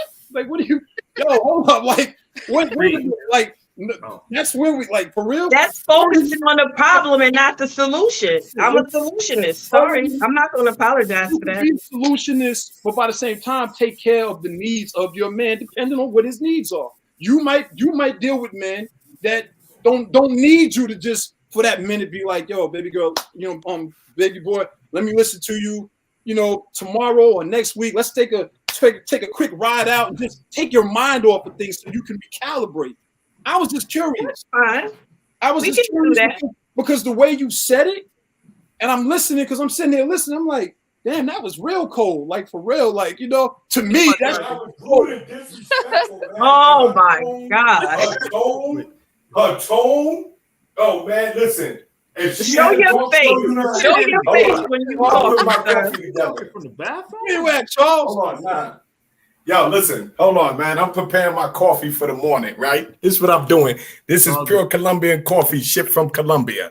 Yo, let me tell you something. Charles's coffee is important. You know how many men would be offended by what you saying right now if you had a talk show? You were wrong. And and your opinion is so what? You like, so what? This is how I'm rocking out. This is how I get down. And you talking about being upset about how a man the mortgage is due in 15 days. Let's make some moves. Wow. I think I see what's going on here. So I think, and I could be wrong. Hey, Mike, man, be careful with this water you got to kick, man. Yeah, I'm not. No, I'm just evaluating. I'm not even giving my opinion on man, this. but speaking real, man. Don't sit there. No, Trying not to offend nobody. I'm not sugarcoating nothing. I think what we talking about. I think, and tell me if I'm wrong, right? Like we talking about the role differences in the relationship, right? So I think that's coming into play here. So I think. See, can you read Perry's comment real quick, please? Charles, are you listening? Charles, hello. We are on a 9-minute wind down. I'm telling everybody. Oh yeah, we got okay. We're on a 9-minute wind down. Perry? And our new guest, who is also a new host, Nika, she comes. Exactly. Thank you. I mean, no matter what. Wait up. What about Perry's comment? Yes. Read it, Charles. But yo, first of all, hold on. First of all, like I said in the very beginning, whether it was Kevin Samuels, you, Steve Harvey, or me, everybody, I don't agree with everybody's opinion, nor do I disagree with it. Yo, ain't nobody's opinion my reality that I don't agree with. So it doesn't matter. What I said earlier, I'm not so hold on. So what? But what I did say, as to basically what Perry's saying, is that things are. All of us have our standards, our criteria, and things are situational. So if in your situation, your man don't see nothing wrong with that, why would I have a problem with something your man don't have a problem with? I'm saying that most men, though, in my opinion, would feel some type of way about that his how you seem to disregard. That ain't no moving forward, though. That's actually moving backwards, in my opinion. So listen, let me ask this: if in that situation you would rather your lady focus on read Black Wisdom's comment. Read Black Wisdom's comment, since we passing comments up here. Yeah, I see this comment right here is talking about the emotion. I feel, and I'm not a man. Y'all tell me, but in my experience, I know that men have feelings. There we go. Be dealt with. Just saying. So I think what Stephanie say? I didn't hear Stephanie what she said. I said. Now I'm a woman. I'm not a man, but my experience tells me this: that men have emotions, and those emotions have to be dealt with. One, because that's just the right thing to do. When you say you're gonna hold your man down, that means you're gonna hold him down all the way across the board, emotionally, spiritually, everything, physically, the whole thing. One, and two, I would think, and yes, I'm a woman, but I would want him to deal with my emotions too. Babe, I just got fired. Okay, what we getting ready to do? No, that's not what I want it to be. I feel like a lot of times we as women, I've done it. I'm from New York too. We've all done it. Been like, yo, we ain't got time for this shit. What we doing? But over the years, I've learned that we need to deal with that emotion first, because one, later on, like Deb was saying, there's gonna be a resentment down the line. Like, yo, when I got fired, she didn't give a fuck about nothing I was doing. So when I run that back up, I'm gonna get it. Wait till I run that back up again. Wait, let me y'all looking at this the wrong way. I stand on that. I stand on that from the beginning. Did I not? From the beginning, that was my stance. I never changed that. But let me jump in and make this point. Nick, tell me if this is true. So I think what I heard you saying before is, because even Dev says, "Oh, are you going to address some of his issues, or are you going to be like do something to unwind?" And you was like, "Yeah, I'll do that."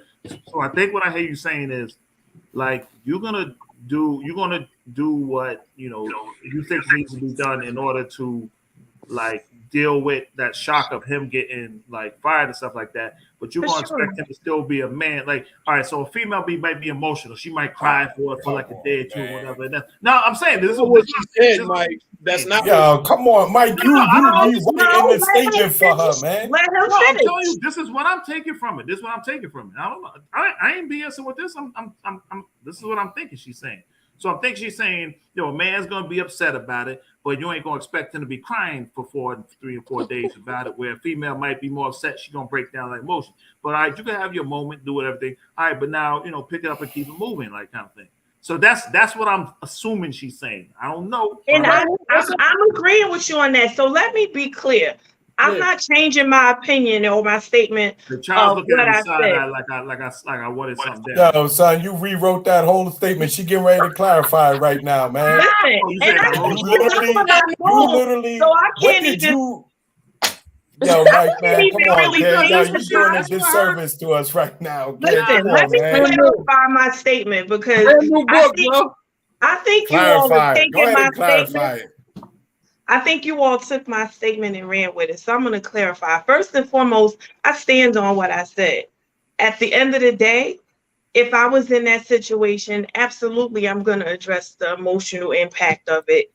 You know what I mean? And say what needs to be said. However, my primary focus is moving forward, because like I said, you can't pay bills with emotions. I have people. I mean, isn't that everybody's? Let me finish. I have men, grown men around my age, some a little older, that come to me, right, for direction on moving forward in their career, that have lost their jobs and things of that nature. Why? Because they know I get shit done. I understand the reality of life, right? You got to have a place to live. You got to have food to eat. You want to go on vacation. You want to do different things like that. And guess what? It's not free. So don't look at it as though, like I said, I'm cold-hearted or I'm tough, rough. That's how it sounded. Oh, that's what you. And that's fine. And that's fine, because, like I said, the man that I entertain, the man that I deal with, they got them back. He'll understand who I am, so he won't get offended by me focusing on moving forward. That's one of the things that attracted him to me, is the fact that I handle business and get shit done. So he won't be offended.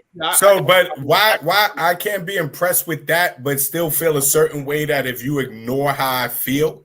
I never said I was going to ignure how you feel. That's what it sounded like. Because we got to lay down together. So I have to. It sounded like that then. That's what I'm trying. Like it sounded like that. It's great. That's what you were saying. But see, like I said, the fact of the matter is, you all cannot deny. As a man, are you most confident when you broke or when you got something going? And if I can support you where you're in space, where you're most happy, why would you fault me for that? Why would you look at me as cold-hearted because I want the best for you? Nah, but Let he- me he's still let me talking about answer the that, emotional because side, I'm the though. one who pushed back on what you said. Okay. Yeah. Okay. it sounds- Yeah, there's nothing wrong with any of that. But the one component that was missing in your original answer was all of that you just said. Nothing that you said in your original answer gave anything. And I'm just listening as an observer. I'm like, well, damn. Because for you know, and I'm not listening. I get in full what you're saying now, okay? In all truth. All right. So I can say that, like, you know, and I can respect what you're saying. But I want to say to you that let's just say you didn't build on what you just said a little bit further. And we logged off like we were supposed to like 30 minutes ago. Yo, I'd be looking like, yo, like homegirls just as cold as like what? Like when we All in the But delivery. we won't be hungry. We won't be hungry. I tell you that. We won't be All hungry in and the homeless. delivery. hold up, because It's all in the tone. We won't be hungry and homeless. I tell you that much. But it don't matter because the tone upset me. Hold up. I'm about to start muting people, yo. You could be upset, but you won't be homeless or hungry. One down. Yep. Wait. Y'all down for a second. Y'all are down for a second because y'all talking over me. We ain't talking over Dev no more. That's just not happening no more for the next. I gotta get the last word in though. They gonna get the last words. You know they. And I got one last one. It'll be second to last. So Mike, you don't like this one.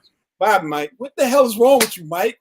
This is your show too. What are you doing? You and Charles are disappointing me right now. You come back here and chill out for a minute and let me say something. Then where you at? Where you at, Nika? Okay.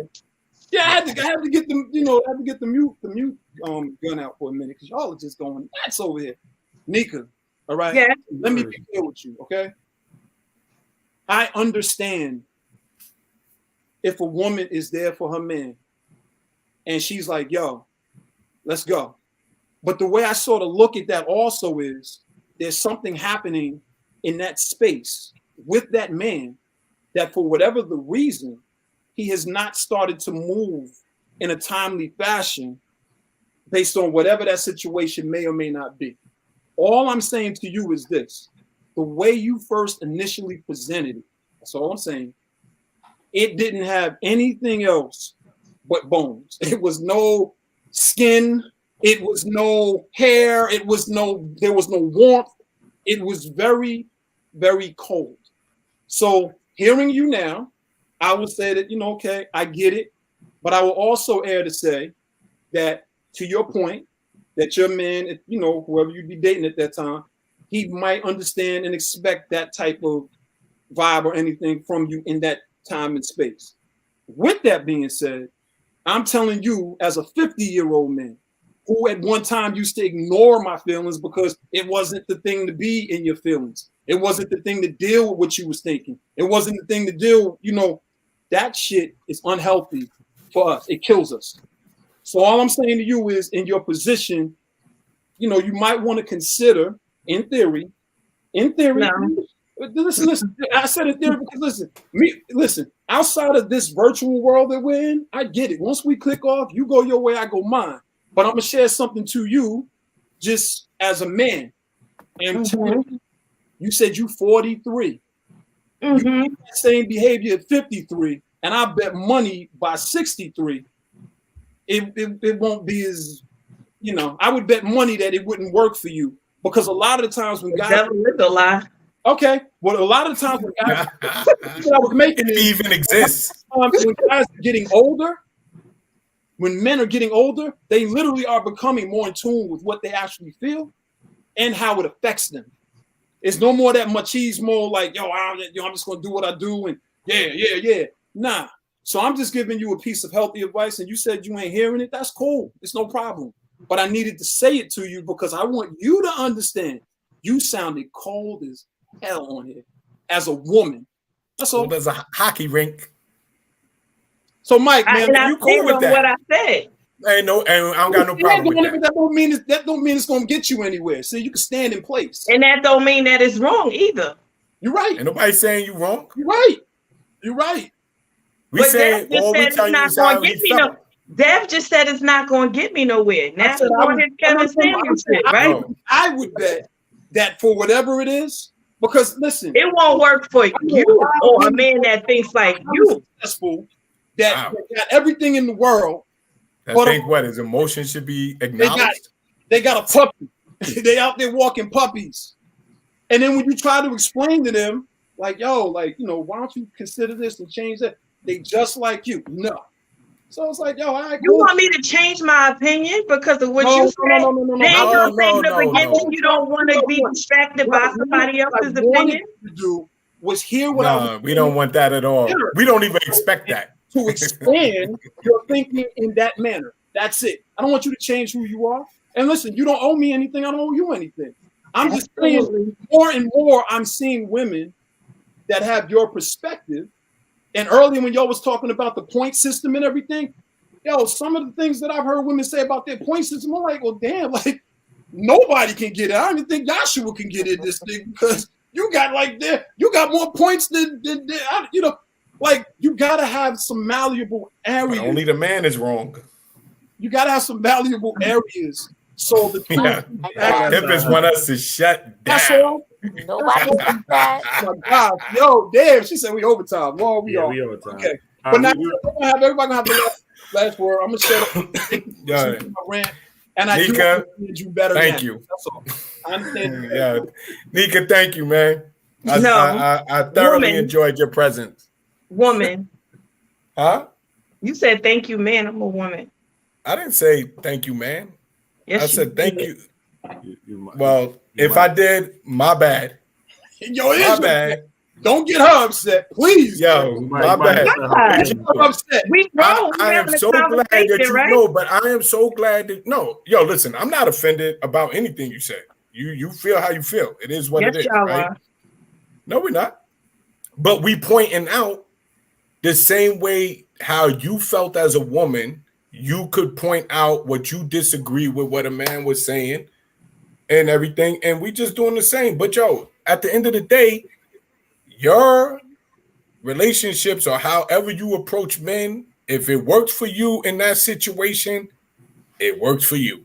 You know what I'm saying? And I think also another factor that you guys aren't taking into consideration is me personally, if I get to that level with a man, we've already established a connection where me moving like that, he won't be offended. We already have our flow. Yeah. So you just having a conversation with me online versus somebody that I've been building with for months or years or however long, it's a totally different outlook. So if you have an opinion based off of however long conversation online, then yo, nah, and I agree with So you, but take it. but you understand that also applies with what the original topic started with the Kevin Samuels and his online persona.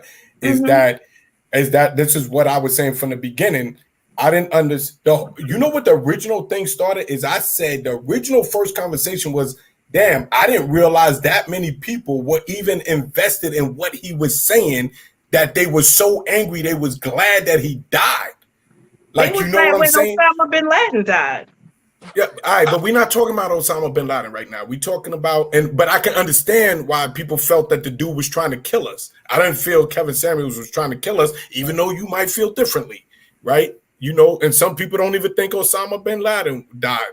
Well, I mean, was trying to kill us. But my point is that it's the same thing. It's like you saying, like you trying to make an assessment of everything based off an online persona for a few things. And that was my original thing. Like, I didn't understand how anybody was listening to somebody online and becoming so invested in either agreeing or disagreeing with him to the point that he was saying something so vile that I wish he died. And that's what shocked me to see. I knew people disagreed with him, but when I started reading, like, people was like almost glad he's dead, I'm like, damn, I don't even see them wishing this type of stuff on people that's doing way more harm to us. You know what I'm saying? So it just shocked me. And I was like, damn, what was this dude really saying that has these people feeling like this? That's why I always go back to what specific comments are people referring to that he said that, yo, I wish he was dead for saying these comments. You know what I'm saying? Pretty harsh. And yeah, and that's what the whole original thing was. But you see how you feel you able to come on here express your opinion about men, how you feel, how you gonna hold them down or whatever. It is what it is. Somebody else felt the same way. And I hope you live, though. I hope you live. What do you mean you hope I live? Because even if I disagree with anything you're saying, I don't never gonna wish to see you like harm. Oh, okay. I get what you're saying. I mean, ultimately, again, like I said, it just boils down to building a connection with somebody. And then once you have that connection, you obviously know how your partner is, and you just go from there. Because if I'm in a relationship, I'm not concerned with Devin or Charles or Mike's opinion on how I would handle the unemployed situation. I'm more focused on the connection me and my man have, and him knowing who I am, and me focusing on moving forward is rooted in the heart, because I know that as a man, ultimately he does want to pitch in and help provide and things of that nature. And that's where that comes from. Nick, I just want to add one quick thing. So I think part of what Dev was saying before is that it might be too easy, like because if you are like a go-getter and you handle business stuff like that, like especially like what they were both saying before, it's too easy just to expect or just assume the man is always just going to be the rock and just be in that place. So you'll be like, all right, if we're in a relationship, I know how he is, he knows how I am. Like, all right, let's just fix this, move on. Where you might be assuming that like, nah, he's a little messed up and he needs a little more like, I don't know if you want to call it hand holding, but like the fact that when you first mentioned it, you was like, yo, I just glossed over that. Yo, you can be upset for like a minute, but let's keep it moving. Like that might not be right. Like you really got to. I think what Dad was saying is you got to really pay attention to what's going on. Like because women can do that. You just kind of gloss over it and just not. You just assume that he's going to be a certain way, and you may kind of your thoughts may overshadow that, and you might be missing out, or you might contribute to something that's negative. Boy, but so I know we're gonna start to wind down. Yeah, we gotta get the comment section. Yeah. Hold on. Oh no, go ahead. Before we go to the comments, I gotta say one thing. I can't. Who you got it hot up in here, Nika? Hold on. I said you got it hot up in here. Wait, where should Nika go? I mean, when did You just deleted her. What just happened? You just disconnected her. I didn't touch anything. Oh.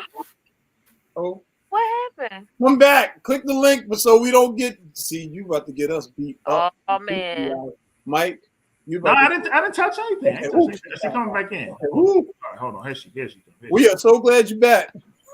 Wait, I don't know what I did. I got one last thing to say before I get off. Nika, Yes. what's your shirt say? It says I love boys. What? It says I love boys. I have 2 sons. That's that online comment, man. Okay. Say that again. Wait. What's? Oh, I don't know how to guess. Charles, the internet is kicking you. What's the other shirt say? There's something going on with these shirts here. And I don't give a. says feeling kind of I don't give a fuckish today. Oh. Yeah. Oh. Yeah. Do they make Is there something wrong with my shirt? I'm celebrating my sons. My Oh, two. no, that's fantastic. No. Is that okay? Should I have put on a? I was reading it wrong. I'm sorry. No, you're not sorry. You can apologize. I don't think you're sorry. I've known you for some years now, and you're far from sorry. But I'll take an apology. That's better. I apologize. I was reading it incorrectly.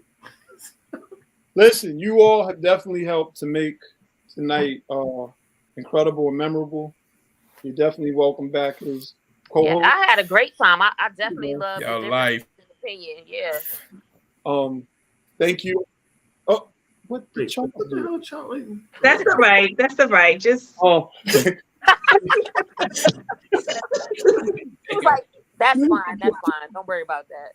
He gonna come back. He probably Stephanie, of course. feel free to come back anytime. Thank you. And we try to have our conversations where people can actually join on and do what you guys are doing and share your opinions. Like our stage is set up for the world. We don't care. You know what I mean? Like you got an opinion and you're willing to turn your mic on and your camera on and come on here.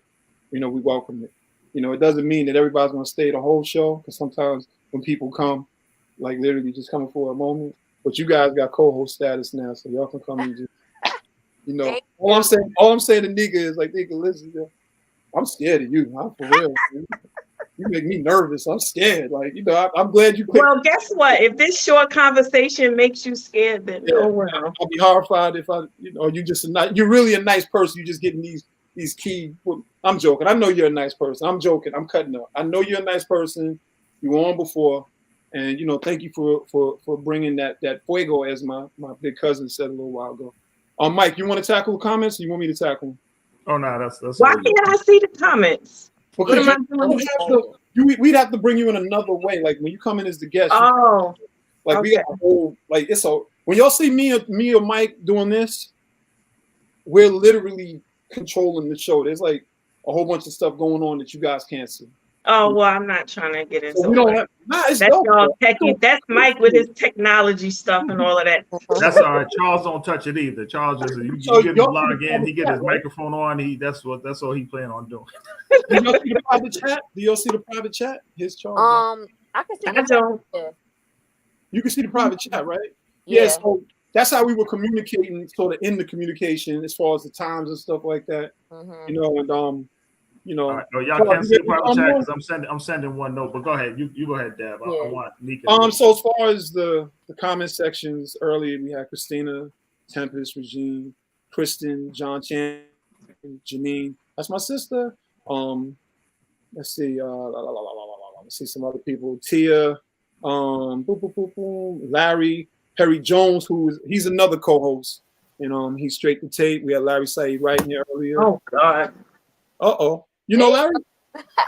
Oh, Charles is back. Okay. You got the GAWD. She gave you a GAWD, bro. God.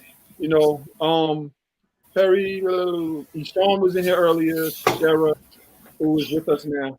And trying to get some more of these people that I saw really quick. Kevin Williams. Yo, Kev, you getting a call. Perry, you getting a text. And we're gonna have to, tomorrow sometime, man. Steve, of course, Steve is always with us. He's another co-host, really. Steve has been on with us once, or was that the other Steve? Mike. I'm sorry. Go ahead. Yo, my joint was bugging out just now. I don't know what the heck happened. Was Steve on with us once before? Nika, what you do to my computer, Nika? I don't want no problems. Y'all already think I'm old and I'm tough and all of this other stuff. I don't want. You call me a bully, man. Don't. I don't want to hear that. You call me a bully. I think that I think other people have called you a bully also without me pointing it out. So Black Wisdom, yeah. Big cousin. You're the only one I heard call me a bully. Because I'm the only one that's tough enough that ain't scared of you. Yeah, I think it was Charles the Bully, to be honest, specifically. Yeah, Charles the Bully. Charles. That's what you named. Charles the Bully. Charles the Bully. Mike, we family. Whose side are you on? I'm on this. Well, you got a fan. We all. Yeah, Mike, answer that question, Mike. I humbly accept the compliment. Thank you, Perry. I'm very humble. We yeah. Thank you, Perry. Yeah, he's a fan. So, hey, we have now officially made 3 hours and 1 minute. I'm too tall. Wow. And 3 hours and 1 minute, and we try to stay awake. That's because Charles is too tall. Yeah, it's people's bedtime now, man. Yeah, looks like a lot of people very much all night with us here, though. So. Yeah, made our time and did something neat. So, thank you all for coming. Thank you for chiming in. We're gonna tune out in a minute, and much love and respect. Had a great time.